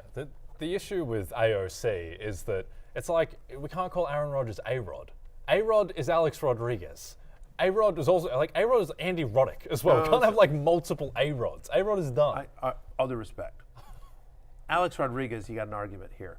Andy Roddick doesn't. I'm just saying. I like Andy Roddick. Listen, I got he's the nothing last against Andy. American to win a Grand Slam. I understand. I got nothing against 2003, Andy. yeah. And Juan Carlos Ferrero in straight And I'm a sets. fan of his wife. I got nothing against who Andy is saying Roddick. that? But Andy Roddick? But know who that is. come on. Come on. Aaron Come Rodgers, on. like for all the craziness, Aaron Rodgers is one of the greatest quarterbacks to ever literally play a fine. game in the NFL. Andy Roddick's the Like, I'm greatest sorry. American tennis player Even of this if Andy century. Roddick were here, Andy That's Roddick's a why. big fantasy player, by the way. If Andy Roddick were here, he would say, no, Aaron Rodgers gets the A-Rod nickname over me. Yeah, no, I agree. Aaron Rodgers certainly surpasses Roddick in terms of. I'm just saying that people called Roddick A-Rod as well, so it's a third A-Rod. He is someone of some repute. But anyway, it's Alex Rodriguez. He's the guy. He's A-Rod. We need new nicknames for people. Can't we have can't two. just go back to the one. No, not 2. No. Can't we have certainly two can't have people do 3. call him A-Rod. All right, what would it do? We're all over the place here. Running back AOC, ranks 1 through 10. Anyway, Alvin O'Connell's a Kamara this week for the Saints has both his tackles returning. AK-47. There we go. Alvin, yeah. I think we got rid of that one. Well, Be probably did. 41. Yeah, now he's 41, right.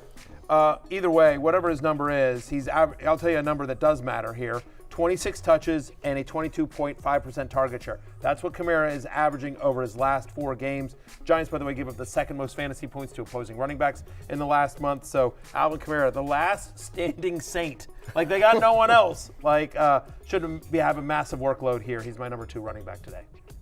Big game for James Cook in the snow last week. Now he's on the road indoors against the Rams this week. More. Yeah, I look for that to continue. He's a running back 8 this season going against the Rams, who are a bottom 10 team versus running backs in fantasy points per game this season. The good times going to keep rolling for James Cook.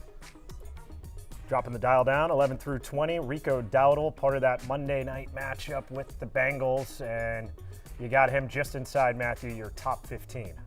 I do. Look, over the last 2 games, he's overtaken this backfield. A little too late for the Cowboys season, but he does have 47 touches, 85% of the team's running back touches on that stretch. Like, he has become a true RB1, at least for the Cowboys. Fantasy-wise, I think he's more of an RB2, but I have him 14 this week. Over the last 4 weeks, Bengals allow the 5th most fantasy points to opposing running backs, so it's a good matchup for Dowdle, who should get a heavy workload at home against Cincy. From Julian on YouTube, Jonnu Smith or Rico Dowdle, full point PPR, this in the flex spot. Dowdle. Rico Dowdle. I think Dowdle gets the majority of the work here.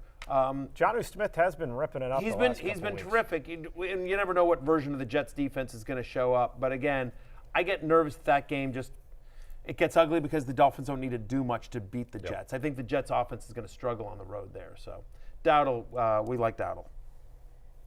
To 21 through 30, sticking with our running back ranks, and we had Bucky Irving, who will be a go this week. He's inside the top 20. So with Rachaad White also part of that backfield, do you think we're going to see increased usage, Matthew, giving Irving status? No, I do not. Bucky Irving, I think, look, this is such an important game for the Tampa Bay Buccaneers. You'll see some Rachaad White.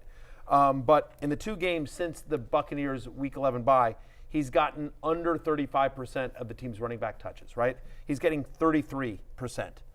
Just over the last 4 weeks by the Raiders allow the third fewest fantasy points to opposing running backs. So it's not a great matchup here. It's a good matchup through the air, not a great matchup on the ground. I think Irving, if you have Irving, because he's active, I think you've got to start him no matter what, but I wouldn't be expecting like a monster game from Bucky Irving here. Feels like this is a Baker Evans game, maybe some Cade Otton, and you'll see some of the other guys, the Trey Palmers of the world work in as well. But no, I have Rachaad White at 23 in a game in which 6 teams are on a bye.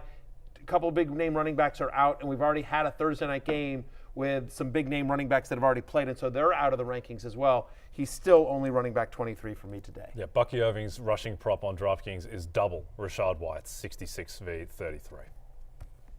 Chuba Hubbard had been one of the best under-the-radar fantasy stories through the first 11, 12 weeks for the Panthers. Last week, struggled, had that late fumble. So with Jonathan Brooks, who has now been a part of the Panthers' run game for the last couple weeks, is Chuba still going to be on a downward trajectory, or is this going to be a good bounce-back week? Well, first off, you're definitely still starting him. You just have to know that with Jonathan Brooks getting more and more every week, you just have to take that into consideration. Last week for Brooks, 9 touches, 41 scrimmage yards. That is a lot to take away from a running back. Then on top of that, you had Hubbard, who had 43 rushing yards. That's his lowest number since week 1 in his career year that he's got going here. So you're starting him here. You got too many running backs on a bye not to, but you just have to know those things and expect something a little different. Yeah, temper maybe expectations to some extent. We got a question here from Coach Booze. Yeah, Booze. I like it. I like Coach Booze. Yeah, By the way, I'm just Matty Booze. In a 10-team PPR league, fighting for the top, Coach Booze needs to make a choice for wide receiver 2 and flex. Chuba Hubbard versus Philly, DJ Moore versus San Francisco, Nick Westbrook-Akine, some people call him NWI, versus Jacksonville. Should I ride the NWI heater and keep my two consistent starters versus top 5 defenses? So the question is do you go with Hubbard and Moore, or do you sub in NWI, who's been so hot in a good matchup against Jacksonville, for either DJ Moore or Chuba Hubbard? First off, you're definitely starting DJ Moore. Yeah. I'm not worried about San Francisco's defense. Isn't the San Francisco defense at all? They've been so bad. They've been beat up really poorly. So now it's Chuba Hubbard versus Nick Westbrook-Akine. I get the concern. Brooks getting the passing game work. Philadelphia is so good defensively. I don't know. Hubbard's been so good. I would feel weird benching Chuba Hubbard for Nick Westbrook-Akine. Yeah, Hubbard. I think it's just feels bad, but you have to do it. Yeah, I safer play, Hubbard. Feels like, and I know this sounds insane given the kind of run that NWI is on. I feel like Hubbard has the better chance at a touchdown. Yeah, he's a running back. I mean, he's a running back, right? And so, and he's had other tough matchups where he has scored, and so. We are reluctantly going with Hubbard for you, Coach Booze. But hey, drink up. You're going to need it.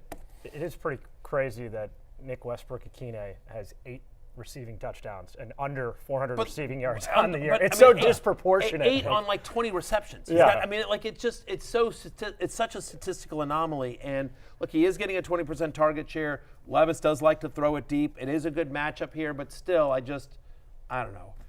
Fantasy football is all about playing the odds, and like, who's got the better odds at scoring a touchdown? It's Chuba Hubbard. Like, be curious on DraftKings, like what their anytime touchdown props are. I would bet that Hubbard is much more of a favorite than NWI. Yeah. Julio Jones had more than 8 receiving touchdowns once in his entire career. So there you go. Put Nick Westbrook-Akine in the Hall of Fame. Unbelievable. With our wide receiver ranks, and we're going to kick it off at the top of the list, 1 through 10. And Jay's calling this game a shootout. The over's going to cash. Could be one of the highest scoring games of the week. I'm talking Falcons and Vikings. Drake London inside your top 10, Matthew. 35% target share over the last 3 games. Vikings allow the 3rd most receptions per game, 5th most yards per game to the slot, where London plays a lot as well. He's my wide receiver 7. You are starting Detective Drake London. One spot ahead of him, Jay, pardon me. We got Cooper Kupp at number 6 for the Rams. A dreadful game for Cooper Kupp last week. I think he gets right against Buffalo. Buffalo really struggled against the middle of the field short game, which is where I think that Cooper Kupp will have success today. 11 through 20, Mike Evans wasn't able to crack your top 10. That was, of course, including George Pickens, who is out. So with that news, Mike Evans would slide up to the 10th spot, Matthew. Sure, and since he has returned from injury, he's got a 28% target share. We've talked about this before. Raiders have allowed at least one touchdown to a wide receiver in 5 straight games, and so it feels like if there's a wide receiver for the Buccaneers that's going to score today, it's likely Mike Evans' top 10 play for me against a Raiders defense that allows the 5th most fantasy points to opposing wide receivers. Lawrence, when are we going to get a classic Tyreek game? If there's a receiver that's likely to score a touchdown for the Dolphins, it's going to be Tyreek Hill. Why? He scored in 3 of his last 4 games. There's no Sauce Gardner in this game. That'll free up things a little more. He hasn't had a game of 85 yards receiving since week 1. I think we could get back to that today. So Tyreek Hill, let's get him back he'll get back into the top 10 for this week. Okay. My guy, Calvin Ridley, at 21 through 30 for the Titans. I had his over, which has shifted from 62.5 when I was looking at it yesterday, Matthew, all the way up to 68.5 now on DraftKings. He's at 21st. Yeah, well, listen, no team in the NFL gives up more yards per game to perimeter wide receivers than the Jacksonville Jaguars. They also give up the most yards per game on deep passes. And so what does Calvin Ridley do? He gets deep, and he's on the perimeter. So he's my wide receiver 20. And remember, this is #revenge game. And so in a season where there's not a lot to play for Jacksonville, for Tennessee, actually either team. Both teams. For any team, but for Tennessee or Jacksonville, I do think Levis, Levis loves to chuck it deep. He's not scared. So they'll definitely take some shots to Calvin Ridley here. He should have a nice game today. The only thing to play for in that game is the number 1 overall pick. The loser of that could be in prime position with 5 weeks left now in the NFL season. Ugly. Also in that game, Brian Thomas, just a spot behind Ridley. Yeah, Brian Thomas was very close to having 3 touchdowns and 200 yards last week. He just got narrowly missed on a couple of deep touchdown bombs. So Brian Thomas, talent is still there. He had more of a rapport with Mac Jones as the game went on. So I think that Brian Thomas is still very startable. That's been a common storyline this season for... Yeah, he's had an awesome year. Brian He Thomas is going to be a force in the league for years to come. It's just his stats don't reflect how well he's played. 31 through 40, Elijah Moore. Last week, we had touchdown in the big game, over 100 yards, 3 of 5 starts. He's looked great since Jameis has been the one under center for the Browns, Matthew. Yeah, I mean, in his 5 starts, he's averaging 13 fantasy points per game. He's got a 22% target share.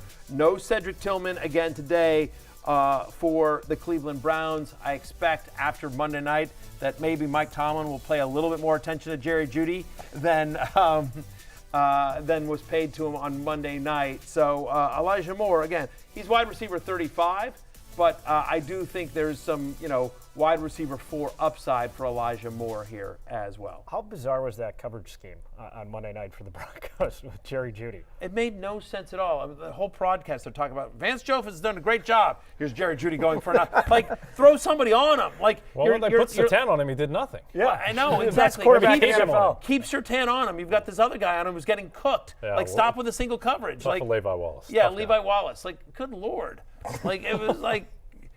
Levi Wallace has a family. He's getting. He's getting so does Jerry Jeudy. He's getting roasted on Monday Night Football. I mean, ultimate revenge game for Jerry Jeudy, setting the NFL record for most receiving yards in a game against your former team. I say that. Jerry Jeudy said that he would trade all the yards for a W. No, he wouldn't. No. Absolutely no chance. That's not a sane thing to say. The other thing is, we talked about this on the show, and I don't want to derail too much, but 3-8. A little bit of the, I showed them. It's like, all they did was draft you high and then ask you to produce, which you never did in Denver. He was a massive disappointment relative to draft production. You'd have liked, if you're Jeudy, the team got to get the win too, just to be the icing on the top. Because it's I won my one-on-one battles, but we lost. So and again, I don't think Denver did anything wrong to Jerry Jeudy.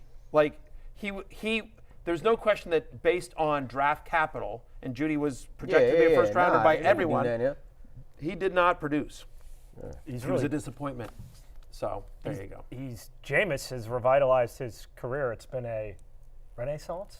A renaissance. That is the correct pronunciation, George. Thank you. Yep. Former Brown, Amari Cooper on the Bills, and we haven't really seen a break out so far in Buffalo. We ain't seen the renaissance for Amari Cooper yet. This is probably why, because he ain't played more than 51% of the snaps since he's become a Buffalo Bill. In 4 games, he's got 10 receptions, 136 yards, and a touchdown. That's like we thought he'd be getting that each game. He's got that in 4 games. So until you see something, which we're at the end of the season now, you can't really trot him out there. Khalil Shakir still the top receiver to start on the Buffalo Bills offense.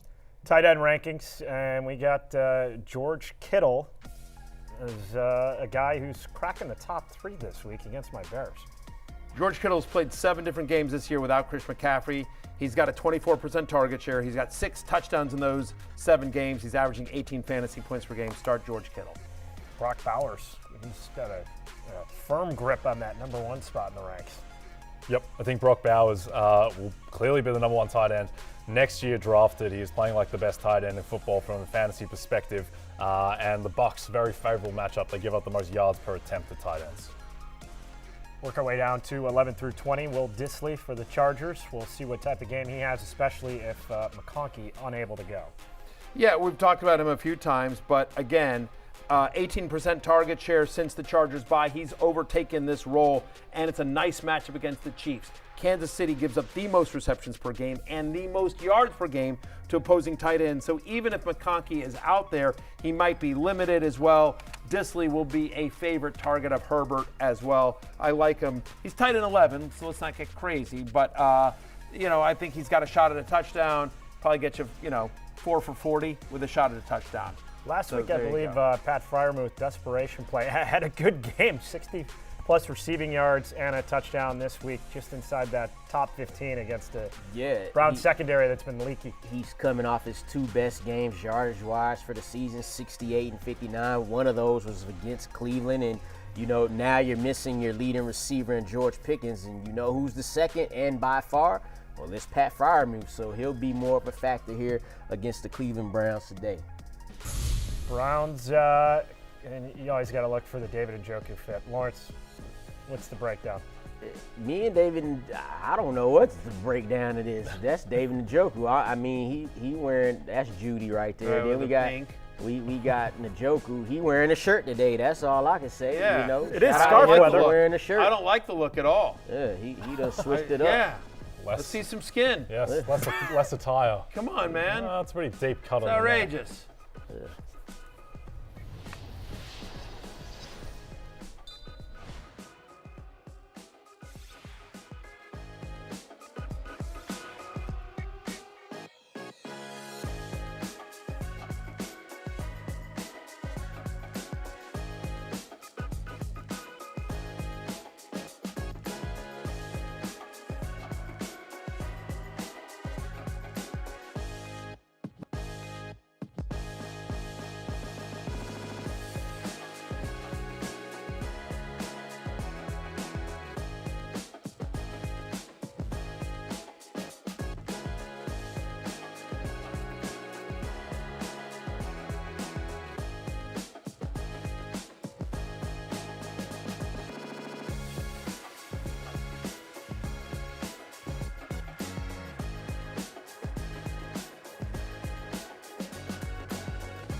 Back at it on Fantasy Football Pregame, Week 14 edition. Chuba giving a young Eagles fan an autograph, trying to get him to switch sides.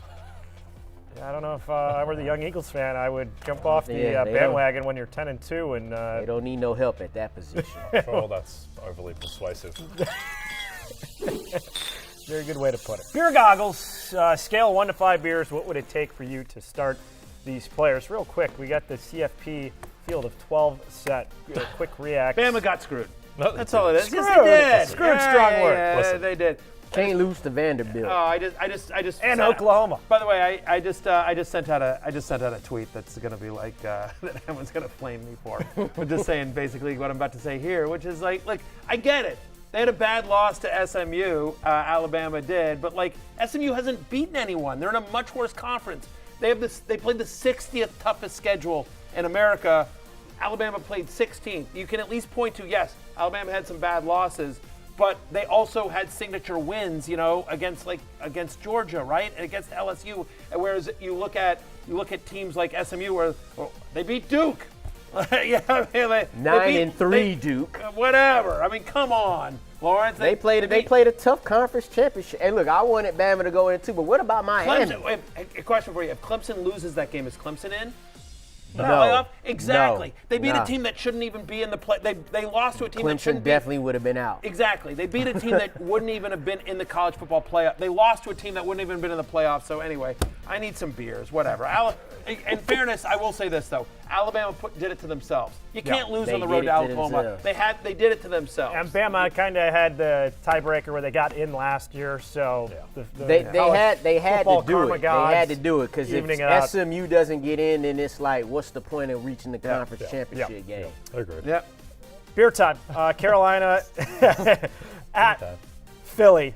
We're going to start with Chuba Hubbard. Just sign of those autographs. How many beers for you to start at, Matthew? I'm going to say 2.5 beers again. 2.5? 2.5. Two on the hook. Like 2 beers and like a shot. So I'm starting to feel pretty buzzed.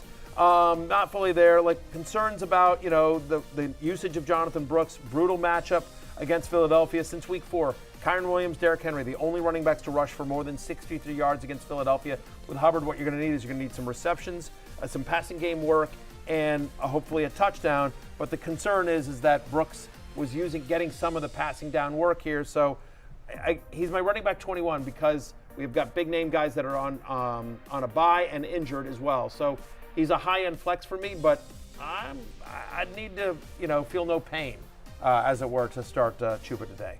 I'm starting him in a deep league, and I don't feel good about it. Duly noted. Adam Thielen for you, Jay.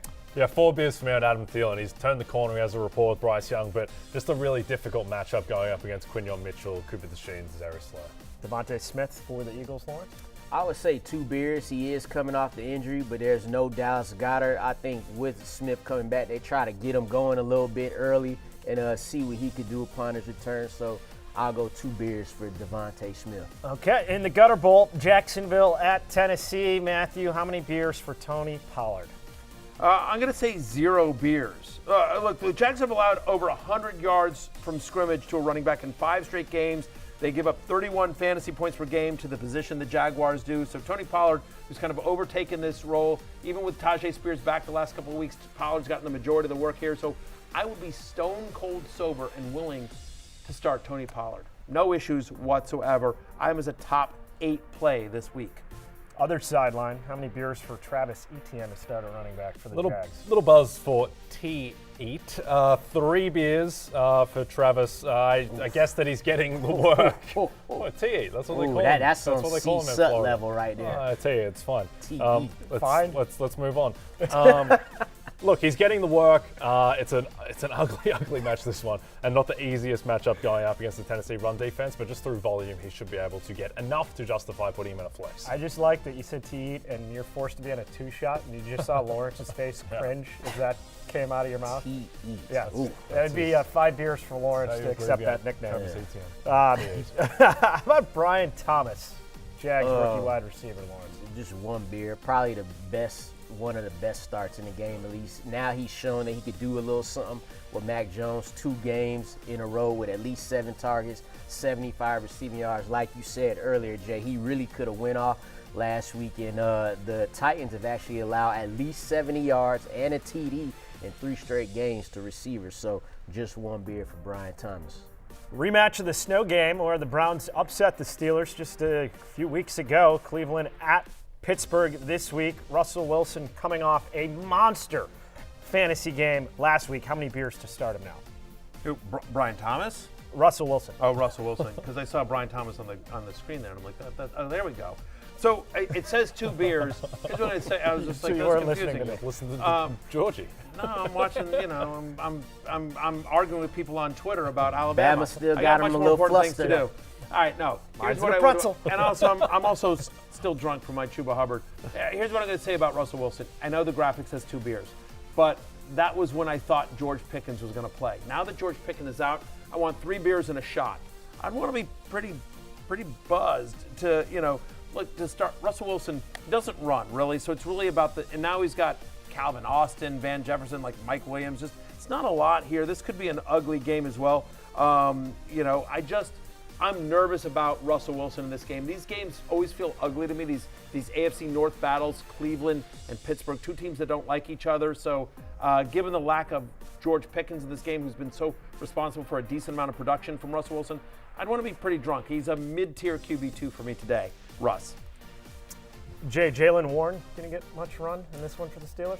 3 beers for Jaylen Warren. We keep on hoping or expecting that he'll take over this backfield. Just hasn't really happened for 2 years now. Najee has been too good. We know it's Najee's world. We're all just living in it. And look, they're 6.5-point favorites, expecting that they're going to run the ball. Warren's value should come when they're in pass scripts and he's getting receptions. So I think that 3 beers for Jaylen Warren. Still think Najee Harris is the guy in that backfield.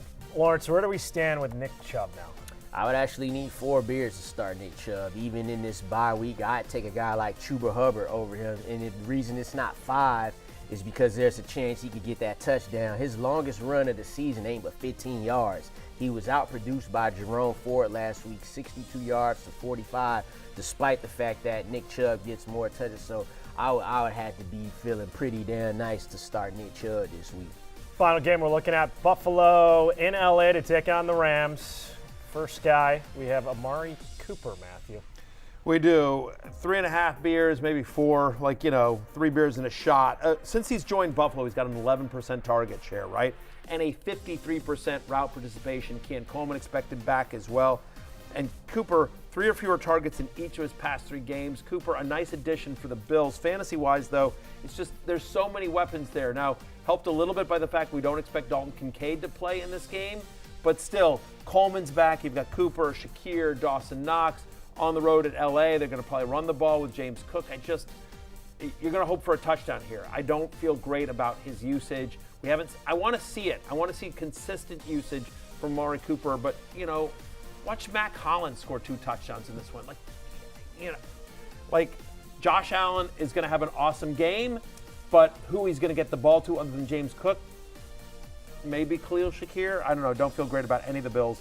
I'd want to be pretty buzzed to start Amari Cooper. He's my wide receiver 36. That Matt Collins touchdown grab last week was pretty sweet. Love Matt Collins. Shakir, how many beers? 3 beers for Shakir. I'd rather start him than Amari Cooper. But again, just the relatively low ceiling with the amount of pass catching options and the amount that they run the ball in Buffalo. The Rams wide receiver number 3, Demarcus Robinson. I would actually go 3 beers here, even though he's only got 11% of the target his last 3 games. He scored in his last 2. He's the Rams' leader in receiving touchdowns this season with 7. Wow. Okay. Jay just put down a healthy 13 beers there. And wow. Matthew minus 200 every week to at least have a couple of shot sidecars. You bet. Pickup lines by yeah. DraftKings. Ooh.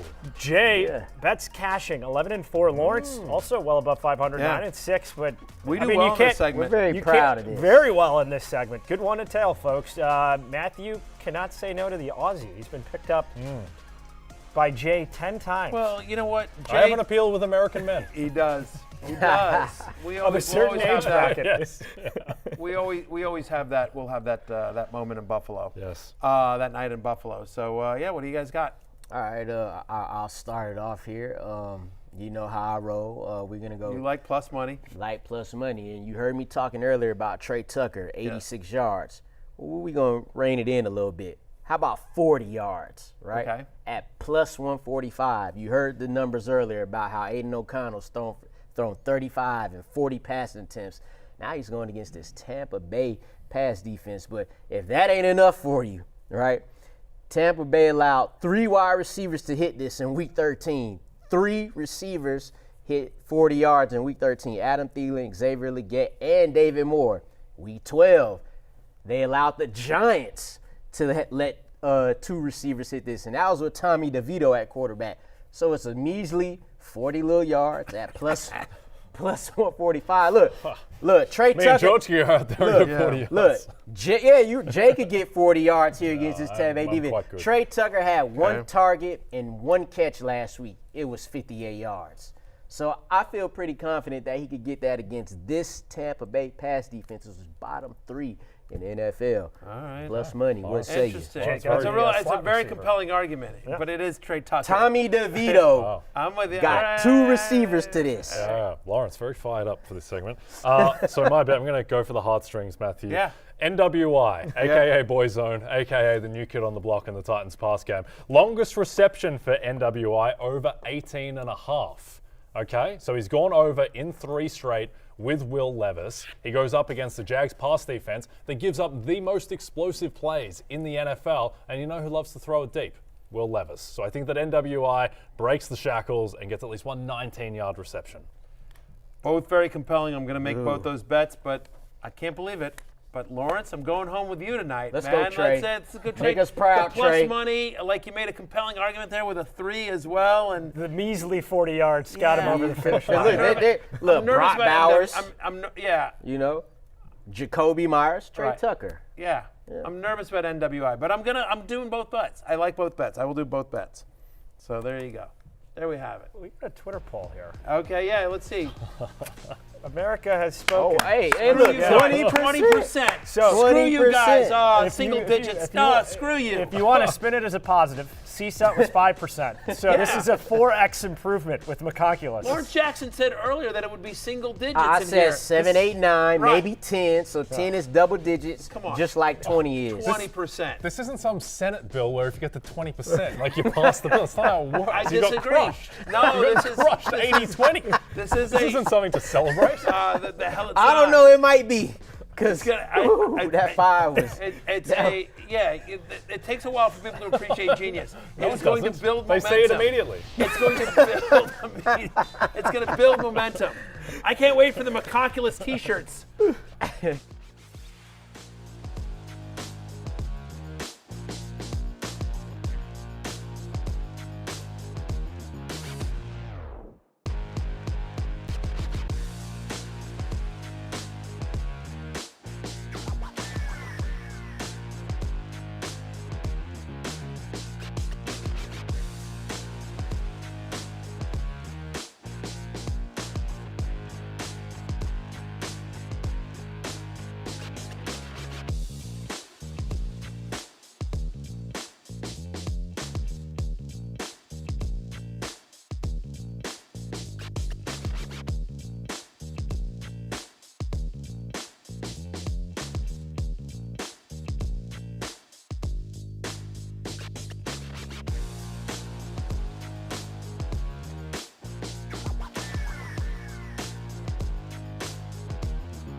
Hey folks, Danny Carter here from Rotoworld, bringing you 2 kickers off the waiver wire for Week 14. We're going to start in Minnesota with Will Reichert, who is back from injured reserve.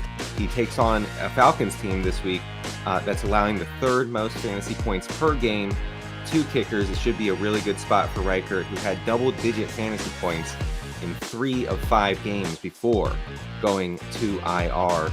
Our second kicker is Cade York, taking over for Evan McPherson in Cincinnati. He starts with a matchup against the Cowboys. The Cowboys, of course, giving up the 5th most fantasy points per game to opposing kickers, and the Bengals sporting a hefty 28-point implied total against Dallas. It's the second highest of the week, so consider Cade York. Touchdown parlay. Matthew, we were so close to cashing this last week. Yeah, we got screwed by KW3, honestly, and the Jets defense. And he got a ton of looks. He just couldn't get in. He got a bunch of – anyway. But now this week we are in. I'm taking Devon Achane. Again, the Jets defense, the run defense owes me one here. They stopped KW3 from getting in from 3 different times, and they gave one up to Zach Charbonnet. Devon Achane gets in today. Okay. For the Dolphins. I'm taking Alvin Kamara. I think the Saints are going to blow out the Giants. As I mentioned, I think Alvin Kamara will be in scoring position, and he'll get in. Yeah, I'm going with Mike Evans. I'm with you, Barry, on your earlier call. Mike Evans has scored in 2 of his last 3 games, now going up against one of the worst defenses in the league in Las Vegas. Baker's looking for his boy there. I think Cardinals get some payback against the Seahawks. We're going to see a touchdown out of James Conner. So if you want to tail this bet, plus 679 on DraftKings. This one we're feeling good about cashing finally in week number 14. The crown is yours. Always. Last call time. All right, let's go. The only guy over 500 with our bar trivia standings. Yeah, for now. It's Lawrence gonna go Jackson, down to the wire. 87, 79, and 2. Barry in second. Jay Gunn bringing up the rear. Yeah, Jay Gunn. That's I all just right. took both of your bets, though, by the way, on DraftKings. There we go. Comeback story. There you I feel go. like Joe Flacco. Yeah. Surge. There you go. In the final 5 weeks. You guys ready? Like come back like Joe Flacco and like me and my social. Yeah. I just like getting my slaughtered? social mentions. You just are getting ratioed? Like, This isn't the Hilda I don't think I'm dial. getting ratioed, but it's close. Like a lot Well, of I angry threw a ass- quote tweet in there just to add to the ratio. Nothing better than because I don't care about college football in the way that like it's so fun just firing up fan bases. Like anyway, sorry about that. We got 3 minutes to go. Bar trivia, more Yeah, let's do it. receptions.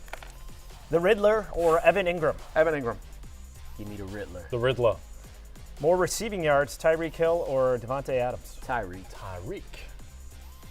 Devontae Adams. More passing yards, Kirk O'Chains or Sam Darnold? Sam Darnold. Sam Darnold. Hurt Cousins. Okay. More fancy points, Drew Lock or Derek Carr? Derek Carr. Derek Carr. Drew Lock. Bad. I mean, Hard to say that with a straight face. More receptions, Adam Thielen or Devontae Smith? Thielen. Thielen.